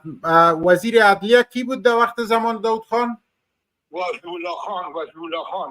وسیله خان فهمی و اینمو چیز شد که با اینمی آدمو بود که اونمو چند وقت بعد از این سرتیفیکت که ما گرفتیم که باز حکومت پس چی شد خرچه و پرچمی آمد باز چی شد من در مواد مخدره شاگردا با مسئله مواد مخدره فیلم در ترکیه هم سر مواد مخدره یک استاد داشتیم من بسیار علاقه‌مند بودم یک تیز خدا یاجی خودم سر همین نوشته کردم برای استاد با نه بسیار دلچسبی داشتم وقتی که کورس آنها رو که مکناسی چی کردن که مثل که خوب یک فامیل قاضی صاحب صدایتان یکم جر میآید یکم ذره اگه جایتان شور بتین یا تلفن آل صحیح شد بله آل صحیح شد اینال اونجا یعنی که پرتا که راستی این خوبیست من اونجا دلیه که سپرمستان مشکل نشته کردم باز افغانستان آمدم بالنای وقتی که رئیس دیوان جزای ولایت کابل شد مساعد پوست قضا شد مواد مخدره دست میدم این بسیار مسئول هستن و چطور بالنای شاگرد من به نام سنگنی رئیس مواد مخدره شد اما در حق قضای از مقابل قصد کل از رشوتخورای خاینا بود که کلشون رو دیگه کلشون دینامیت دست میکرد تا قاچاقبرا و رئیس بانک یاره امور لوی سالانوار رو حاضر قضاتی یا پیسه گرفت کشیدنش از راه غیر مستقیم یا کلش خاینا بود پیش وجدان خود خجالت دستن هم یک شاعر میگه که اگر تحت دستگاه باشه و مجایشه بدم از حریر باشه مگم وقتی که شب سر در بالش یعنی وجدان عذاب باشه تو را خواه خوب نمیبره با وجود که تحت طلایی داشته باشی حالا ما میبینیم و تحت طلایی خانای طلایی و خانای چی داشتن مگر امروز وجدانشان کرزایی بشته و یک خواهی و اشتغانی بشته کرده مقام کرده بود کنک به امر معروف برازی که پیسه از ایران یک وقت زوره یسوف یک خبرنگار از کچی ما مصاحبه داشت این در چینل مسکینیار بوده های که تلویزیون 200 نفر یا 100 نفر افغان اعدام کردن و کشتن من از این گفتم بخیرم من رئیس دیوان جزا بودم مواد مخدره سرتیفیکت هم دارم درسم دادیم من منعیس یک قاضی از پیسه خود میرم اونجا من امیره وکیل مدافع هم افغان ها میشم که مقصد امورای دیپلماسیشه امی سفارت افغانستان شده او یک کسی به نام سید جواد سفیر بود که یک خائن خاکفروش بود او لباس یک کسی میگفت که او قاتل هست باز قاتل مانای خودتان هم میفهمین کسایی که رند است میفهمن قاتل چی مانا باز او میگفت او بیده قاتل طور نکی باز من بر از او برای من تلفون کرد گفت سعید صاحب چی میگی من برادر من میرم وکیل مدافع از ما میشم که ما را اعدام نکنم تشکر قاضی صاحب تشکر گفت صاحب گفت که امیر ما که هر میزنیم برای تازه باز کسی کتی فهیم که تجربه کرده گفت وی یوان آمده این پیسه خرج کرده گفت که من خودم میتونم یا جا میکنه نه ولی یک کنگو یا پیسه نه کرده از ایران میگرفت بله ایره کل ما شما شاهد هستیم همون خرطای پیسه را میگرفت دانشان دیگه خونگاه‌های افغان هم وقت واخورده بودن. بله. و وقتی دو نفر رو می‌طرف انداختن می‌کشتن و از اون ایسا کمالات یا میشنوه و سید جواد هم میشنوه که ما گفتیم خاطر هستن خاطر با دیگران کسایی که چیز فهم از میوام خاطر چیزن. تشکر قاضی صاحب محترم. یک جان اول از خدمتتان در افغانستان که کردین بسیار کلان افتخار است. خدا شما کم نکنه. امروز سال ما بود ما رو بود بعد از این برزن کردک کلانترین افتخار است برای مردم افغانستان. از فامیل ها از فامیل امروز از این افغان نجات یافت یازن شاشوش حتی سگای افغانستان در زیر پل برچی دیده بودیم که سگام محتاج شده بود محتاجین مواد مخدره. شکر که نجات من امروز بسیار افتخار میکنم که همین آدم و شما همین پروگرام ساختید. ما یک جان تشکر قاضی صاحب محترم. از شما در اول برنامه خیلی کردیم که یکی از اون افسرهایی بودین که مبارزه ضد مواد مخدره قسم که شما گفتین که صنفا را درس میدادین در دوستان گرامی میریم طرف یک اعلانات تجارتی. میفهم که زیادتر شما زنگ میزنین، لطفا لاینایتان ادامه بدین. یک وقفه تجارتی میریم، اعلانات تجارتی رو پس میایم، سر از دیگه هم گپ میزنیم. خدا کنه که از این گپای از این آقای سید هارپ که در رولینگ ستون مگزین investigative reporter که باش میگه ایره ایچی گرفته باشین. این گپا را ایچی بانن که کدام چیز طالب اگر خلافش باشه حقایقش بفهمین. اون خود ما در مقابل مکاتب دخترها را که طالب بسته کرده خلافش هستم و هر برنامه و هر وقت و هر مصاحبه ما صدای خود ایچی کردیم. مگم دروغ باید پخش نکنیم، حقیقتا را باید ما شما بفهمیم و درک کنیم. این کار خوب طالب است که مواد مخدره را از افغانستان بالکل گم کرده و او معتادین بیچاره که زندگیشان قسم قاضی صاحب که گفتن که این یک تجارت خون است، خون یک فامیل. حتی گفتم میتونیم که کل فامیل بدبخت میشه که یک شخص از او فامیل در مواد مخدره مبتلا میشه. بعد از اعلانات تجارتی دیگه لاینای تلفن شما را هم جواب میتیم و سر از این بحث اضافه میکنیم. تشکر جبار خیل صاحب. میریم طرف اعلانات تجارتی. تلویزیون جهانی بهار. تلویزیون جهانی بهار چون فصل بهار آفرینده است و زاینده زیبایی ها و با پخش پروگرام های تازه و دلپذیر چون بهاران سرسبز و مثل نسیم گوارا به شما هموطنان آرامش میدهد. پس با تلویزیون جهانی بهار باشید و همکاریتان را چه معنوی و مادی دریغ نفرمایید. تلویزیون جهانی بهار از شما و در خدمت شماست. فراموش نفرمایید تلویزیون بهار از شما و در خدمت شما. بهار زموږ د هیواد ټولو فرهنګي سیاسي او ټولنیزو څیرو ته د ملاتړ بلنه ورکوي.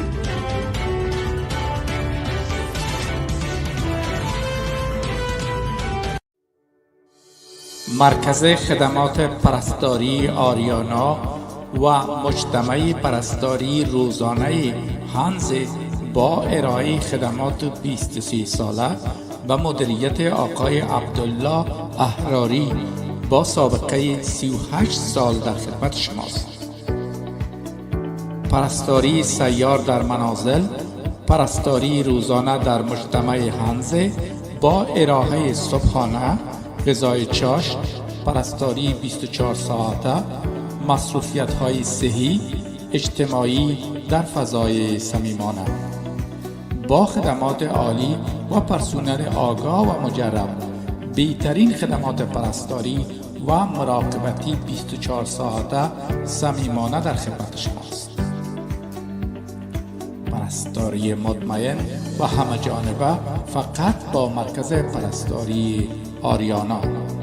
آدرس شرایرنگ شماره 26 هامبورگ. هانز تاگزفلیگی برانفلدر شوسه شماره 29. پامی نام شناخته شده در سراسر جهان. هموطنان عزیز، شرکت امید با سابقه بیشتر از 32 سال در شهر هامبورگ جرمنی با واردات از کشورهای پاکستان، هندوستان، افغانستان و ایران عرضه‌کننده بهترین مواد و خوراک‌های آسیایی است. به خصوص برنج بسمتی که بنا برنج تومی شهرت جهانی دارد. شرکت امید واردکننده بهترین وجبات خوش، چای سیاه و سبز با کیفیت بلند، انواع محصولات قندی مثل قلباب، پیره‌های منجی، الوای سخن و غیره.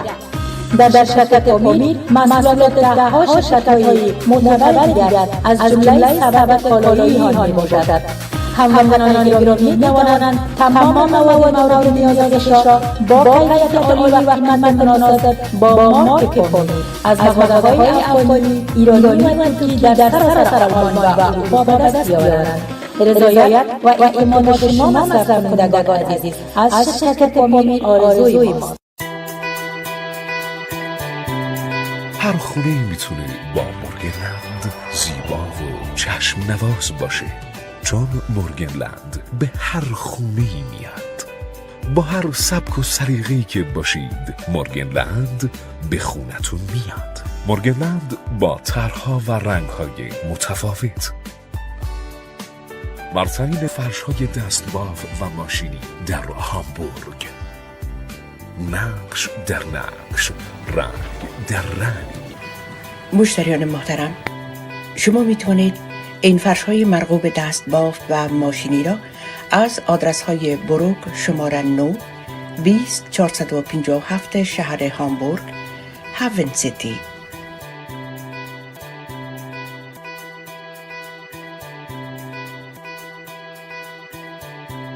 و همچنان بیل اشتراسه شماره 118 شهر هامبورگ خریداری بفرمایید. فرش مورگنلند، فرش با کیفیت. مشتریان عزیز، شما می توانید تمام اجناس را از طریق آنلاین نیز خریداری کنید. یک نوید خوش برای هموطنان عزیز ساکن کالیفرنیا. کابل سوپرمارکت خوشبختانه به فعالیت آغاز نموده است.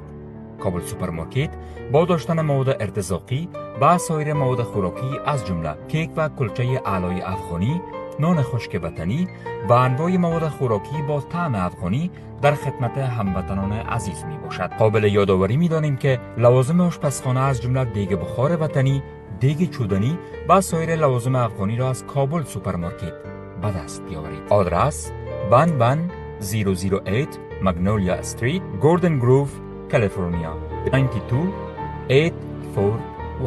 کابل سوپرمارکت از شما و در خدمت شما. بهار زموږ د هېواد ټولو فرهنګي، سیاسي او ټولنیزو څیرو ته د ملاتړ بلنه ورکوي.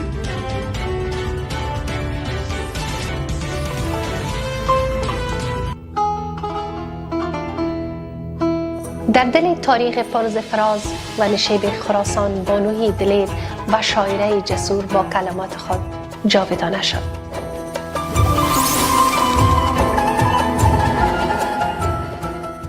امشب نیز در کنار هم با تماشای جلوه های اندیشه و عواطف یکی از بزرگترین سرایندگان ادب فارسی می‌نشینیم.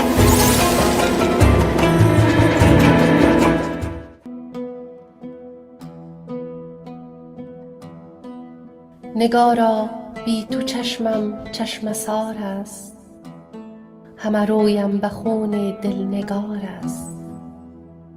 ربودی جان و در وی خوش نشستی، غلط کردم که بر آتش نشستی. برنامه اما با هم از تلویزیون جهانی بهار. بله بینندگان عزیز، برنامه اما با هم به تاریخ 15 اکتبر به وقت اروپا 7 شام، به وقت افغانستان عزیز 9:30 شب و به وقت کانادا 1 بعد از ظهر خدمتتان تقدیم می شود.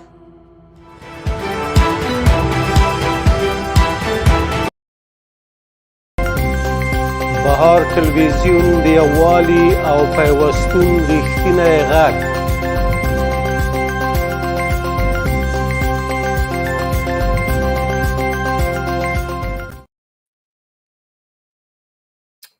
بله دوستانو بسم الله الرحمن الرحیم سلامونه او نیکی هیله بیا هم تاسو ته د سمسور افغانستان خبرونه د بهار تلویزیون د لارې نه تاسو ته بیا هم ښه راغلاست وایم کولی شو چې ووایو چې ښاغلی سیت هارپر زموږ میلمه و په دې برنامه کې نن چې دا ویډیو چې ما په یوټیوب کې پیدا کړله چې یو امریکایي چینل سره مصاحبه کړې وه او دا یو آزاد امریکایی تلویزیون چې CNN او BBC او فاکس نیوز او دا رقم خبرونه نه پخشوي او دا ښاغلی کتاب لیکي په نوم د فورت برگ کارتل په نامه چې جولای کې راځي او زه کوشش کوم چې د سره په تماس کې شم چې دی راولم خپرونې ته د ده مقصد د خپرونې امریکایان آګاه کول و چې دا 20 کاله د اشغال چې موږ ورته وایو په افغانستان کې ستر رقم قصې روانې وي زه خپله یو امریکایي سیټیزن یم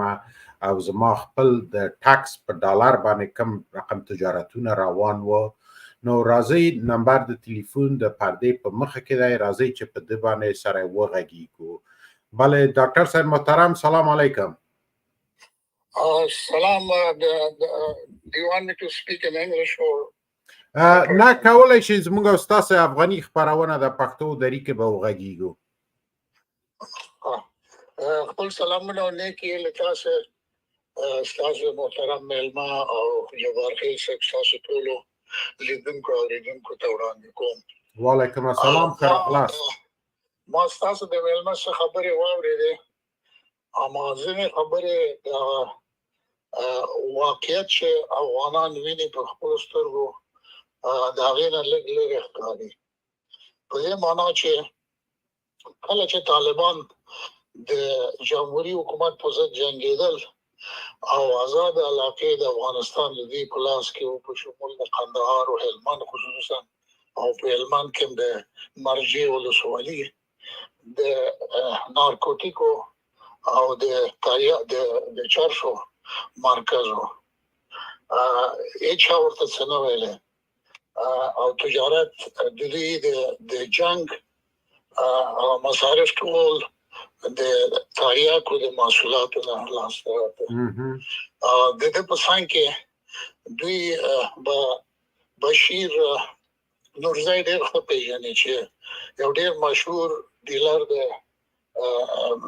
نارکوټیکو موادو او د امریکایانو په حواله لوی قاچاقبر د مخدره موادو مګر ډاکټر صاحب همدغه کس وویلې چې ده وویلې چې زما هیچا د طالبانو رهبریت کې نوم پیدا نه کړ زما یو نوم چې زما فکر ته راغی همدغه بشیر نورزی و دغه بشیر لودین بالاخره دوی نورزی بشیر نورزی د امریکایي طالب سره دوی سواب تبادله وکړه مګر ډاکټر صاحب دغه څه د دې نظر په دې سکه د دې نظر غواړم ښه مننه تشکر ډاکټر صاحب میلمه خو نشته دی خپرونه کې مګر زه به خپله تبصره وکړم عین شی دغه شی چې تاسو وویلې ما هم په دغه 20 کالو کې عین همدغه شی اورېدلی یو پروپاګانډ چې د خپله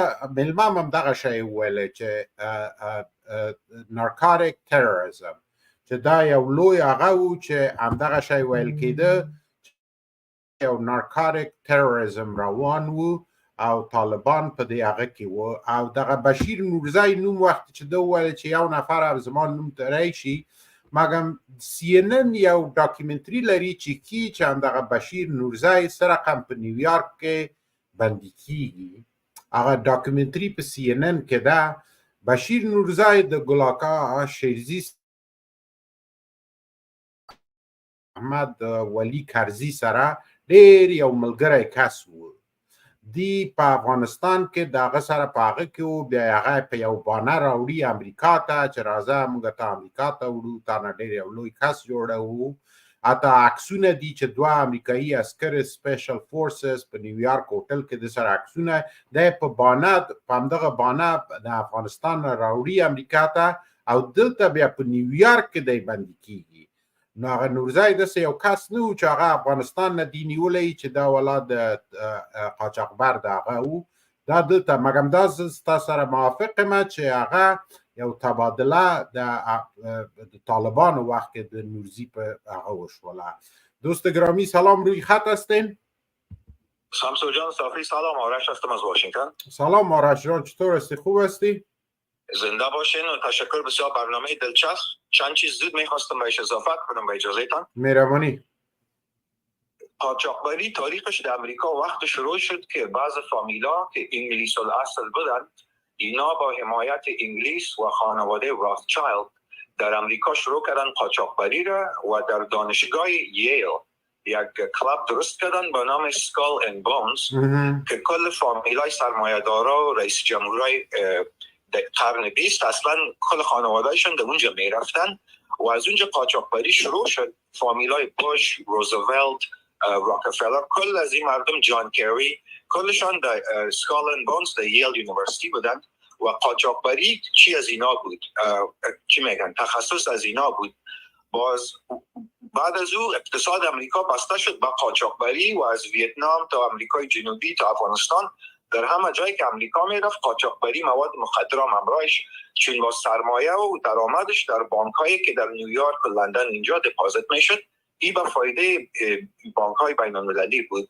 یک دوم گپ، در جنگ افغانستان هم یک کتاب چاپ شده به نام Unholy Wars جان کولی که وقتی که شوروی اشغال میکرد افغانستان و مجاهدین جهاد میکردن، DEA هم وقت خبر می آمد که گلبدین حکمتیار و حزب اسلامی در قاچاق شامل هستند، اما با CIA میگفت تو حال آرام باش، باز پسان گپ میزنیم. باز روسا که از افغانستان بر اومدن، تحقیقات زیادتر شد، دیدن که از گلبدین هم کردن تنظیمای گیلانی و مجددی زیادتر قاچاقبری میکردند. یک آقا که در تنظیم حضرت صاحب بود، آقای راتب پوپل، باز او آقا پسان در گروپ طالبان شامل شد. پس این یک اگزمپل است از ارتباط طالبان و قاچاقبری. دیگه زیادتر از این نمیخواستم وقتم بگیرم. تشکر بسیار زیادتر. تشکر. می معلوماتی که شما چی کردین که درگ چه قسم در امریکا شروع شد، من اول برنامه هم گفتم که این یک چیزی هست که در سالهای 1950 و 60 بسیار به اوج خود رسید، شروع شد و قصه که ما شنیدیم همی سکال اند بون که شما یک فترنیتی هست. فترنیتی ما شما کلاب گفته میتونیم که بعضی همی شروعات در بعضی یونیورسیتی های آکسفورد انگلند و در یال که شما نام گرفتین از این فترنیتی ها شروع شدن. میگفت که یک امو وقتا ما کتاب هم دربارش خواندیم که میگفتن که امی مرد سفید پوست که کل قدرت دنیا در دست از او می بود، میگه او از خسته شده بود دیگه که کل قدرت پیسه کل دنیا در زیر دست و پای مسته، ما دیگه چی کنم؟ میگه بیاین دیگه چیز نیست، در زندگی دیگه تجربه کنیم و اینا رو به درگ بردن که باز از اونجا همی خود درگ چطور آستا سراسر دنیا از شروعش از اینجا شده و به سراسر دنیای مرض میرسه. چی میکنه؟ بلا که آقای ست هارپر هم گفت که این یک پرابلمی بود که در وقت جهاد اصلا امو وقت چارلی ویلسون وار برشی گفت که واضح است که امو چارلی ویلسون یک کانگرسمن امریکا که بود نام ازور گرفت و کتاب ازور چی میکرد. و شما گفتین که حکمتیار و مجددی و گیلانی و یا مگه می کل امی جنگ سالا را نام گرفت و مهمترینش را نام گرفت که امی نوردن الاینس که یا میگن که او وقت که حتی طالبان دفعه اول مواد مخدره را قاچاقش و کشتش به صفر رسانده بود، یگانه نقاط در افغانستان که هنوز هم مواد مخدره و کشت و قاچاقش چی بود، اون مناطق نوردن الاینس بودن که اونا بازپسان گفت امریکا که آمد یارا کلش گفت قدرت آورد، باز دیگه اونموسته که دیگه میله شروع شد، میله مواد مخدره و قاچاق کشت. در وقت کرزی و غنی به اوج خود رسید که ای گفت که دولت کلاین ستیت آف امریکا، یعنی همی دولت دست نشانده امریکا و که بود در افغانستان، گفت کلانترین دراگ کارتل دنیا بود. مگم این دعوای من نیست، دعوای از امی آقاست که ریسرچ کرده در این موضوع، کل ورقای خود سیگار تا نام گرفت، رپور 2018 نام گرفت. این دعوایشی بود که دفعات گفت که طالبان در این دست نداشتند. بعضی گروپ ها بودن که اون وقتا خود به نام طالب می گرفتن. مگم اون این ویدیو را میتونین شما خودتان هم ببینین. اون اثر در انگلیسی خودت آرش جان خوبتر میفهمی. اون you can hear it for yourself what he said. باز اون کتابه که نشته کرد در اون وقت باز همی کل منبعهایش مرجعش کل چیزایش معلوم میشه. باز میتونیم سرش یک گپ دیگه بزنیم. و باز هم این یک تلویزیون آزاد همراهش مصاحبه بود، تلویزیون آزاد امریکایی، و این فکر نمیکرد شاید که این برنامه از این یک افغان ببینه و باز افغان بیایه از تلویزیون بهار سر از یک برنامه جور کنه. مگم من کوشش میکنم همراه از این به تماس شوم. دفعه آینده در پروگرام باز این میمان میکنم و گپای از این صحیح باز میتونیم همراهش دایرکتلی هم سوال کنیم، از پیشش گپ بزنیم. دوستان گرامی اگر سوال یا تبصره دارین میتونین نمبر تلفن واتساپ، وایبر و دایرکت لاین زیر پرده تلویزیون است، میتونین گپ بزنین. موضوع دیگه که امروز میخوایم سرش گپ بزنم لوی جرگه که در خیبر او طرف دیورن که هیچ اصلا همی نام پاکستان در زبان من نمیایم، که کلانترین جرگه است. کلانترین جرگه میتونیم که بگوییم در تاریخ افغانه است. پختونوالی is the oldest living constitution. ایره من نمیگم، زیادتر انتروپولوژیست هایی که ایره تحقیق کردن میگن که oldest living constitution چی معنی داره؟ یک قانون اساسی که تا هنوز زنده است و کهنه‌ترین از کلگی است. شاید یگان تا فکر کنه زیادترین یگانه قانون اساسی امریکاست که در سال 1776 we the people وقتی که امریکا آزادی خود از انگلیس میگیره، قانون اساسی که این قانونه که امروز ما میبینیم اون قانون نیست. قانون بسیار تغییرات کرده. یک وقت زن رای حق نداشته تا انسان شمرده نمیشید، باز در 1920 تغییرات درش آمد. سیاه‌پوستا برده بودن، فروش میشه. در قانون اساسی امریکا آزاد بود، برای از چیز آزادی بود تا سال 1865 که سیویل وار امریکا که برش میگه که وقت ابراهیم لینکن رئیس جمهور افغانستان بود، دو وقت باز بردهداری در امریکا غیر قانونی میشه که مشکلاتش 100 سال دیگه هم دوام میکنه تا که سیویل رایت بیل در سالهای 1960 در وقت لندن جانسون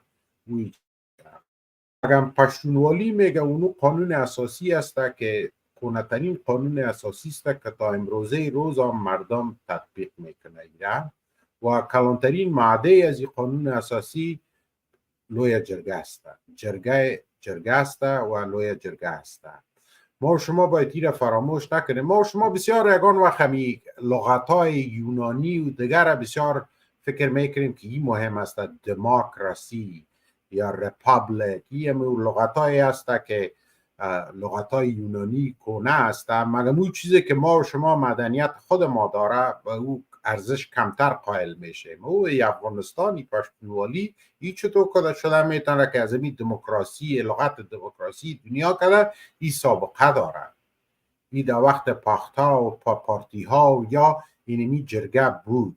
اینمی جرگه که شوراها، قرآن شریف ما و شما هم بر شورا میگه و تقریبا در هر سیویلایزیشن و در هر مدنیت که ببینیم پیدا شده میتونه. بعض دوستایی که کت هندوستان و مدنیت هندوستان آشنایی داره به نام پنچایت میگیشه. پنچایت که در اونجا هم امیر رقم یک چیزی هست که یک جرگه کلانا میشنن یک فیصله میکنن و امی کانگرس، سنات، این لغت ها رو که ما میشنیم کلش لغت های یونانی هست که او را ما فکر میکنیم که او سابقه داره، او بهترین لغت هاست، بهترین کانسپت هاست در دنیا. مگم افسوس چون مملکت ما و شما، مدنیت ما و شما امروز پس مانده شکار 200 سال جنگ استثمار انگلیس با روس و امریکا و نصرش 200 سال که ما و شما دیدیم در نظر خود ما نمی آید. مگم اینمی قانون اساسی پشتونها یا افغانها که پشتونوالی است کنترین هنوز زنده قانون اساسی در دنیا است و این جرگه فعلا در خیبر است. دوستان او دغه لویه جرګه چې مونږ د لرې نه ورته دعا کوو د منظور پښتین په مشر هغه باندې په غږ باندې او د هغه په مشرتوب باندې مخکې ځي او دته مونږ تاسو دعا کوو.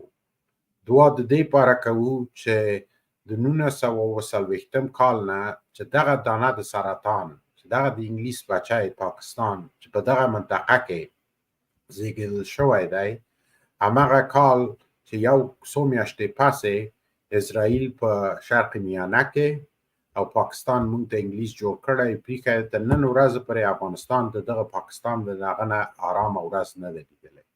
بدون د دې نه چې افغانستان نه ارامه ورځ نه لیدلی دغه خپله هغه کسان چې خپل قانون د اساسي د پاکستان چې ځان ته دموکراسي وایي او فدرالیزم وایي دغه سندیانو ته دغه پښتنو ته دغه بلوچو ته هغه حق نه دی ورکړی. په پنجاب کې ډېر ښه خلک ژوند لري او موږ پوهیږو چې دغه حکومت د اردو د پاکستان چې دی دا د ISI او د پنجابیانو یو حکومت دی. دا د ټول 200 میلیونه کس چې هلته ژوند کوي په شمول د تقریبا 50 میلیونه پښتنو او بلوچو دا د دې مشکلات ته رسیدګي نه کوي. دلته پانتونونه جوړ شوي نه دي، مکاتب جوړ شوي نه دي او څنګه چې موږ ولیده د افغانستان جهاد وخت کې دلته مدرسې چې هغه افراطي ترین اسلام درس ورکوه او د هغه نه صرف یو غلطه استفاده لپاره دا دلته جوړ شول او پښتانه هماغه رقم جنګ ځپلي پسمانده د مدنیت د مدرنیتی او د ترقی د دنیا نه شاته پاتې دي.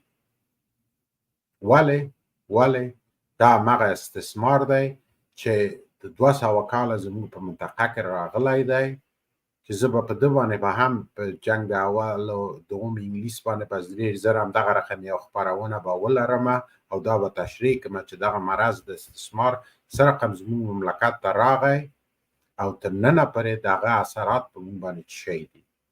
نو منظور پښتین همدغه لاره یې هغه کړله چې د دغه لاره خپل قانون اساسي ته باید موږ لاړ شو چې پښتونولي ده او د هغه مهمترینه ماده همدغه جرګه ده چې موږ تاسو همیشه په ده باندې افتخار کوو وایو چې ټولې فیصلې موږ په جرګو کوو قدر د مشرانو په لیمو کوو او دغه مشران دغه پښتانه چې د هرې نقطې نه راغلي دي او هماغه نهایي کوشش خپل پاکستان حکومت اردو استابلیشمنت وکړ چې دغه جرګه کامیابه نشي مګر د خلکو دعاګانې ورسره دي. فکر کوم چې داسې یو باد راغلی دی چې خلک یې ویښ کړي او هغه ویده پښتانه نور به په دې خوب کې نه اوسي او د دغه جرګې د لارې نه به خپل اعلان کوي او ما چې اورېدلي دي تقریبا 80 کمیسیونه به په آخر کې فیصله کیږي د دې جرګې په فیصلې باندې چې هغوی به په هغه کې باندې کار کوي او خدای دې وکړي چې د دې نه مثبت تحولات راشي. دواړه خوا د دغه فرضي ډیورنډ کرښې په دواړه خوا د خط چې افغانان اوسیږي او په بد حالت کې اوسیږي او د مشکلات سره چې مواجه دي د درس او ترقی د دنیا نه چې هغه 21مه پیړۍ کې په هغه 2023 کال کې هغه ترقی چې دنیا کړې ده ولې افغانان دواړه خوا د خط د ډیورنډ په دغه بدبختي کې اوسي. نو خدای دې وکړي چې دا یو پیل د ده اوسي یو شروع یې اوسي او همدغه جرګې همدغه رقم جرګې څنګه چې ما اورېدلي دي تقریبا 1 میلیون کسان به په دې کې سهم اخلي او دا یو ښه کار دی او زه ورته دعا کوم هر کار چې د خیر باندې کیږي د افغانانو زه ورته خوښ یم خوشحاله یم او موفقیت او کامیابی ورته غواړم. دوستانو نورم وخت نه نیسم. 2 برنامې مې نن درلودلې تقریبا 3-4 ساعته کیږي چې په تلویزیون کې مصروفه یم. اوله برنامه مې په یوټیوب کې تاسو هم کولی شئ او په بهار تلویزیون کې په تکرار شي یو خانمه په نوم د زرین ملک زاده وه چې هغه یو سنټر یا یو ارګنایزیشن سره د امریکای کار کوي چې په نوم د فیملی جسټس سنټر دی چې هغه کسان په هغه کورو کې چې شخړې دي، جنجالونه دي، مشکلات دي، یا د ډراګو یا د وهلو ټکولو یا د نورو خشونتو چې د هغې سره کومک وکړي. تاسو کولی شئ چې هغه پروګرام وګورئ او د هغه نه استفاده وکړئ. یو تلیفون راغی، ته به جواب ورکړو. بله، سلام علیکم. السلام علیکم شیرزاد صاحب محترم، څنګه هستئ؟ جوړ په خیر؟ شکر جناب سمسور صاحب، ډېر معذرت غواړم، ته به رښتیا چې ستومانه وې، خو زما ته زه به کما ته څو دقیقې اجازه درکړئ، زه به لږ لنډې خبرې وکړم. مهرباني وکړئ، مهرباني صاحب. اول پیشنهاد درته کوم، ستا ټول پروګرامونه دومره مهم او دومره ارزښتناک دي چې دا نه یوازې معلوماتي پروګرامونه دي، بلکې د دې نه دا د زده کړې پروګرامونه دي، نه خلک زده کړه هم کوي. دا د یو خو زما پیشنهاد نن پروګرام ته دا و چې دومره مهم په دوه موضوعګانو باندې تا بحث وکړلو. زما پیشنهاد دا دی که په آینده کې همداسې دوه مهم مسایل یا موضوعګان راغلي چې یوه ورځ پروګرام ورته مختص کړي، ځکه ډېر مهم پروګرام و، هر دواړه جرګه او د مخدره مواد. دا مې پیشنهاد دی که د منلو وړ وي در سره وایو. انشاءالله، حتما صاحب، حتما. بسره ښه. جناب سمسور صاحب، د مواد مخدر په باره کې تا چې کومې خبرې وکړلې، زه یو شی درته وایم، د افغانستان رئیس جمهور کرزی د ټولو ملي خیانتونو سره که په هیڅ شي باندې محاکمه نشي، د مواد مخدر په حساب باندې د محاکمې وړ دی، زندان ته د تګ سړی دی، دا باید مجازات شي. زه تاسو یو خبره وکړم، د مخدره موادو قانون په 2004 کال کې چې کله ډراپ کېدلو او دغه قانون جوړېدلو، اوس یو سړی د بیا قاضي ګزار شو، مړ شوی دی، سید یوسف حلیم نومېدلو، هغې وخت کې رئیس تقنین و او هغه دغه ټول ورسره مخالفت یې کړی و. خو دغه قانون چې و د مخدره موادو قانون چې د کرزي په وخت کې جوړ شو، کرزي ورسره موافق و. دا داسې قانون و چې دی نه یوازې په افغانستان کې د مخدره موادو د کنټرول مخه نیوله، د مخدره موادو د زیاتېدلو دپاره کار کولو، د فساد دپاره کار کولو، ډېر ستر فساد کې رامنځته شولو. بله زه یو هغه درته وکړم، د مخکې کوم قاضي صاحب چې تا عکس وښودلو، هغه په دې شیانو باندې په ډېر وارد سړی وي. د مخدره موادو لپاره خاص محکمې جوړې شولې، دا خپله د خاصو محاکمو جوړېدل، د خاصو څارنوالۍ جوړېدل، د مخدره موادو لپاره او د خاصو زندانونو جوړېدل، دا د فساد لپاره د دروازو پرانستلو مانه و او دا کار چا وکړلو؟ دا کرزي وکړلو. دا د یو. زه په غزن مواد ماته د مخدره موادو د قانون کې یو ماده کې دا و د مجرمانو هغه د نیولو محاکمه چې دا باید په ولایتو کې په کوم ترتیب وشي، دا په مرکز کې کوم ترتیب وشي. دا لوی فساد دې ته جوړ کړی و او دا څومره د پارلمان خلک چې فکر و دا ټول د دې استفاده کړې ده، فساد کې شامل خلک و. خو ډېر لوی بحث دی، په دې باندې نور بحث نه کوم. دا یوه خبره. او دویمه خبره زه تاسو ته د همدغه مخدره موادو په باب دغه کوم ژورنالیست چې هغه کوي، زه درته دا یو معلومه هغه ورسره هغه کوم چې ډېر لوی کار کړی دی. ګوره که د مخدره موادو په هغه کې د کرزي او د اشرفغاني په ټوله واکمنۍ کې وزارت داخلي ته داسې وزیران راغلي دي چې هغه په مخدره موادو د قاچاقبرانو بغیر د علي احمد جلالي نه مشکلات لرل، مګر په دې برخه کې شامل سړی نه و. او مجتبی پتنګ هغه په مشکلات لرل، مګر په دې برخه کې شامل سړی نه و. دا نور د څومره خلک چې مخدره او وزیر داخله وزارت ته راغلي وو، دا اکثر قاچاقبران وزیران وو. دغه د مخدره موادو د وزارت یو معاینات په وزارت داخله کې خلاص کړی وو چې دغه معاینات د اولنې معین دی جنرال داوود وو، هغه چې د احمد شاه مسعود سره یو وخت کمانډان وو. دا بیا دغه معاینات تر اخره پورې د بدخشان او تخار نه خلاصېدل، ځکه چې د مخدره موادو د انتقال لارې دغسې کنټرول شوې وي. جلال آباد، کابل بدخشان او کابل هرات. ته فکر وکړه د دغه ولایتونو والیان او وبخښئ کابل مزار، دغه والیان چې وو دا په د ټول وخت کې په دغه ننګرهار، مزار، کندهار، هلمند هرات، بدخشان، تخار، دا هغه والیان چې دا ټول قاچاقبران او څه چې قاچاقبران نه ته په برطرفه او ماکوفه کې حتی تر ډېر وخت پورې ډېر غټو صلاحیتونو هغه نشي کولای، صلاحیت نه لري. یعنی مغبتا دا ټول قاچاقبران و، یعنی دا ژورنالیست باید دا شی په کې ورزیات کی او دا ضرورت شته دا دا دی وابطات. بل خبره ته ما د مخدره مواد او د سیاستو د لپاره په شلو کالو کې هم دې کرزي جنایتکار البته نوم نه درغله د خپل قانوني جنایتکار او د خپل معنوي جنایتکار دان د قاچاق د مخدره مواد او په قاچاق هغه چې بدخشان ته اصلا په دې کې د دوی لاس او د مخدره مواد او قاچاق کله به کابل نه تر کندهار پورې رسیدل په دې کې د سیاف جنایتکار او شیطان لاس بیا ورسره نور ته کړه وي دوی سره کول. او بل یو دا خبره د تکامل د مخدره مواد په باندې ګورلوی خیانت دا شول جناب سمسور صاحب چې د مخدره د ملل متحد سرمنشي شه ده دا دوا اندر جنرال سیکریټری افیس لري، یو په ویانا کې ده بل په جنیوا کې ده. هغه په جنیوا کې ده هغه د سولې لپاره کار کوي او هغه په ویانا کې ده هغه د ډرګ کنټرول لپاره کار کوي. دا د مخدره مواد او د ملل متحد د ډرګ کنټرول پروګرام دا په اواز کې په یو ان ډي سي پی یادېدلو، یونایټډ نیشن ډرګ کنټرول پروګرام دا غالبا په 1999 کال کې په پېښور کې جوړ شو.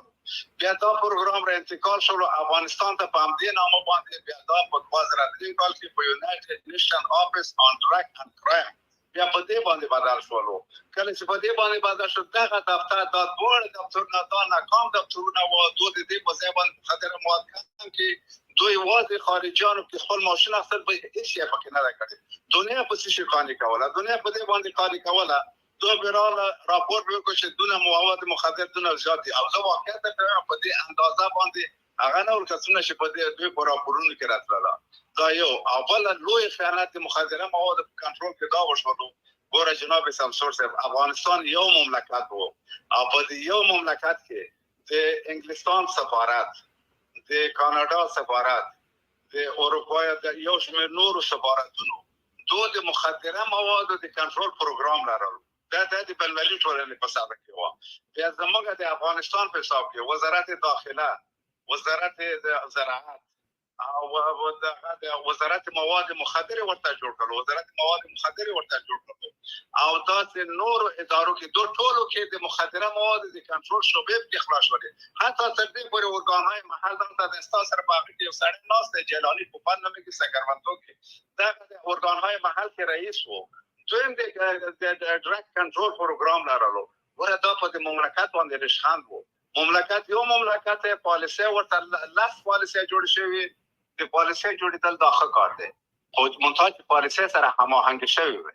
دا څومره پالیسي چې په دولتي ساده باندې دام هماهنګ نه وي او څومره سروې به یو بل کول دوی یو بل نه خبر نه وو. نو د مخدره مواد په باب باندې ډېر لوی خیانت شوی دی او ډېر لوی هغه شوی دی. زه تاسو ته خبره کوم نور ته په جزئیات به ډېر خبره ده نه کوم. مجتبی پتنګ بهترین وزیر داخله د افغانستان په شل کلنه دوره کې تیر شوی دی ځکه چې هغه په اکاډمي کې استاد وو، د اکاډمي نه وزیر شوی دی. مګر ته پوهیږئ چې د مجتبی پتنګ ټول دوره د شپږو یا د 9 میاشتو نه ډېره نشوله او بیا مجتبی پتنګ په تا کې ورته ته کرسي والی لري کړی. دا بیا مجتبی پتنګ په یا نور دوستان سره پوښتنه وکړي چې مجتبی پتنګ والی قرباني شول. هغه مسلکي وزیر چې په شلو کالو کې بهترین وزیر وزارت داخلي ته راغلی وو هغه کې دا چې د ځنو شانو قرباني شوی وي. دا یو همدغه کرزي جنایتکار ته چې همدغه کرزي جنایتکار هغه او د رئیس جمهور همدغه قانوني جنایتکار چې د چاپان کې د کار نه کله لاندې شي او کله وګدا شي همدغه جنایتکار دوی ته ملل متحد یو لیست ورکړی وو چې تاسو دغه لیست وزارت عدلیه ته هغه وخت وزیر د عدلیه دغه وسروان دانش وو چې تاسو دغه لیست وزیر عدلیه ته ویل چې خپل کار ته وکړي. همدې کرزي جنایتکار، همدې قانوني جنایتکار چې چاپان بیان درته چې چاپان کله د ځان نه وګدا شي کله لاندې شي کله کوي دوی دغه لیست پټ کړی وو د ملل متحد نه.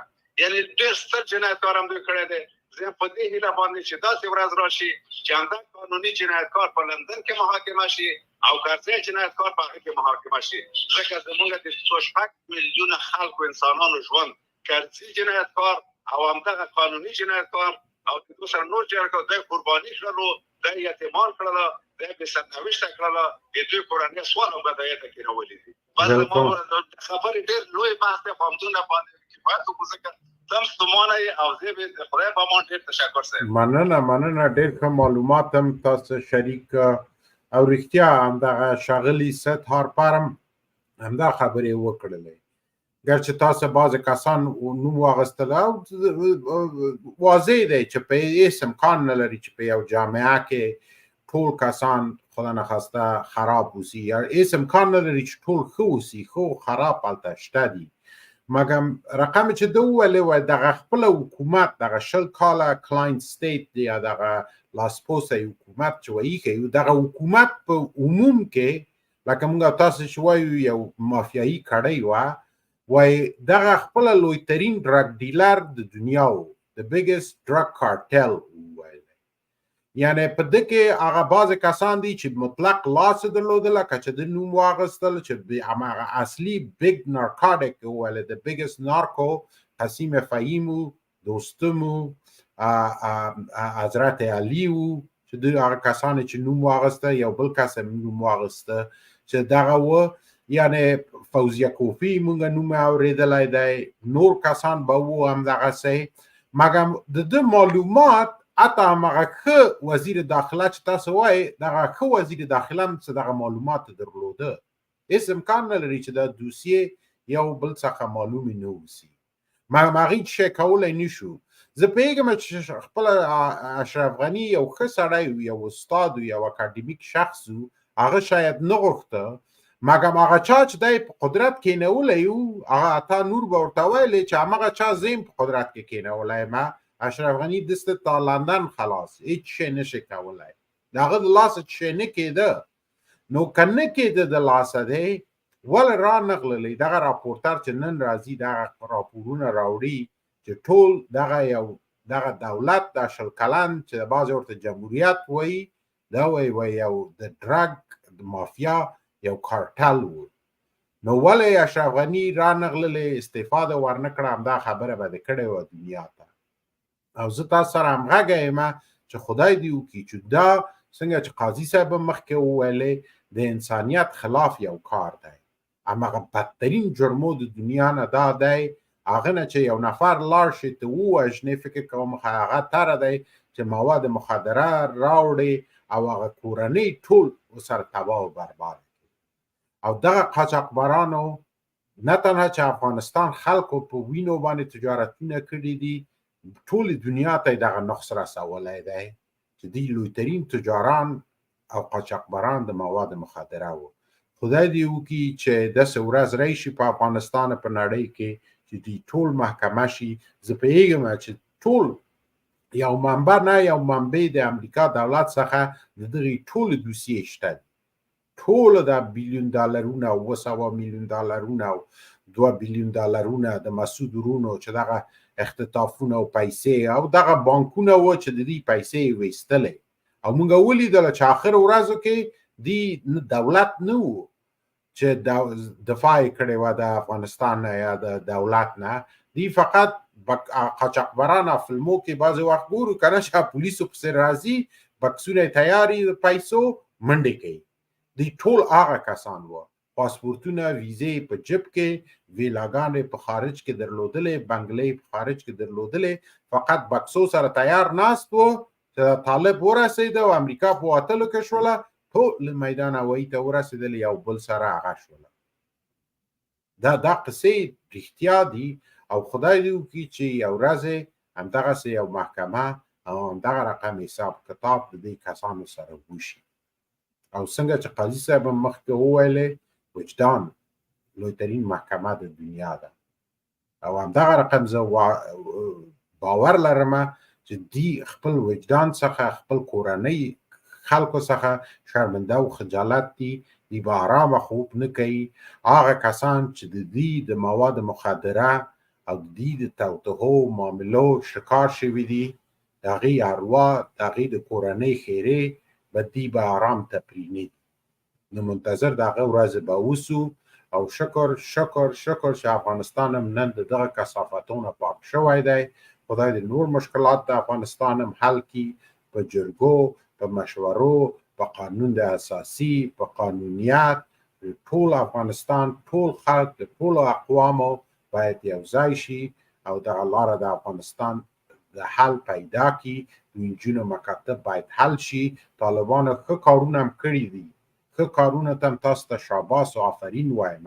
دغه بد کار هم خلاص کړي چې د نجونو مکاتب نور واس کړي، قانون اساسي باندې کار وکړي. دغه لویه جرګه چې موږ استازو چې په خیبر کې شوې ده، ولې نه زموږ استازی د افغانستان په ښکلي مرکز په کابل کې ونیسي. راځئ چې ښه لارو ته نور هم هغه وکړو، مخکې شو. شکر چې دغه مافیایي او جنګسالاران او د ډرګو دیلران زموږ د افغانستان نه ورک شوي دي. راځئ د دغه ښه وخت نه، د دغه فرصت نه یو مثبت استفاده وکړو او بیا پرېږدو چې زموږ او ستاسو ګران افغانستان هغه دغه رقم د دنیا تروریزم او یا د مواد مخدره مارکیټ ته بیا تبدیل شي. په همدغه آرزو هستو او منظور پښتین او د خیبر جرګې ته خپل دعا کوو. نور وخت نه نیسم، په مخه ښه دوستانو. تل دې وي افغانستان، سمسور دې وي افغانستان. شپه او ورځ په خیر.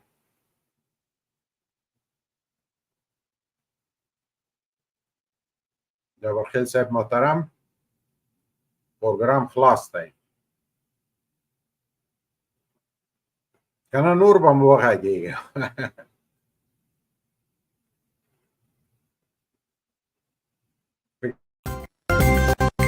بهار تلویزیون د یووالي او پیوستون رښتینی غږ.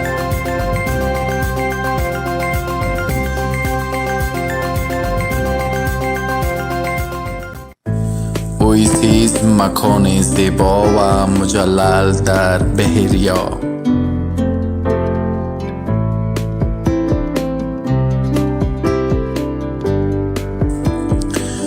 اویسیز با داشتن 4 سالن زیبا و دکوریشن متفاوت برای برگزاری محافل شما از قبیل عروسی، شیرینیخوری، سالگرد و غیره محفل با پذیرش 50 الی 700 نفر با غذاهای افغانی 100% حلال و لذیذ، پارکینگ وسیع با گنجایش بیشتر از 350 پارکینگ آماده پذیرایی شما می باشد.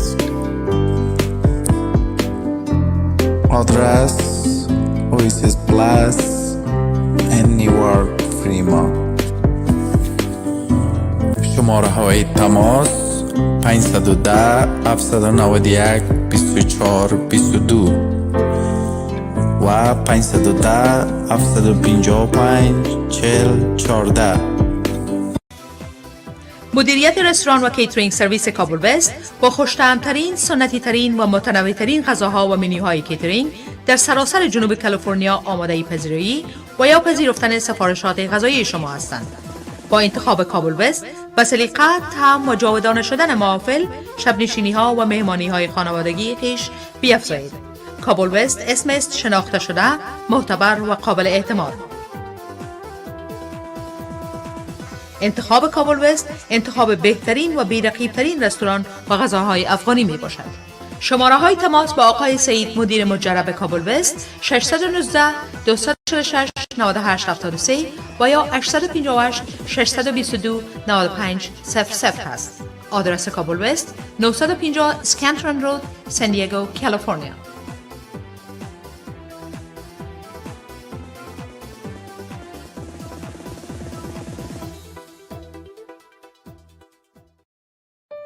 یک نوید خوش برای هموطنان عزیز ساکن کالیفرنیا. کابل سوپرمارکت خوشبختانه به فعالیت آغاز نموده است.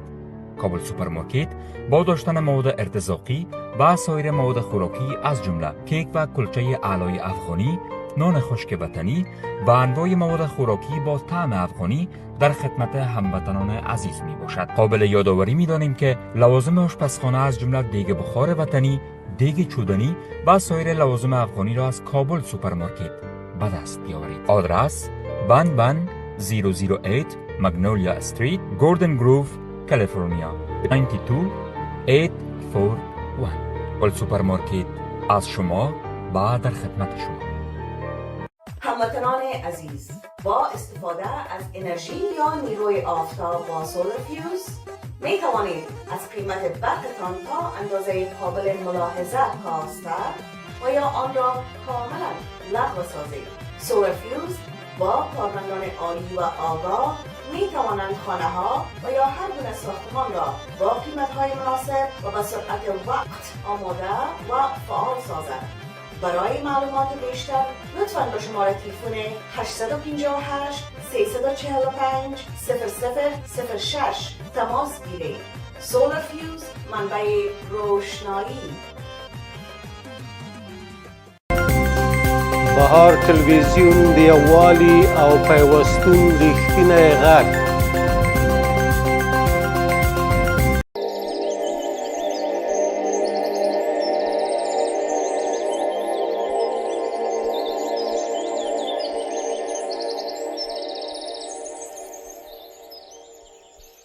بیننده گرانقدر تلویزیون جهانی بهار، امروز مصادف است با 120 سالگرد تولد جناب محترم دکتر صاحب حسن شرق.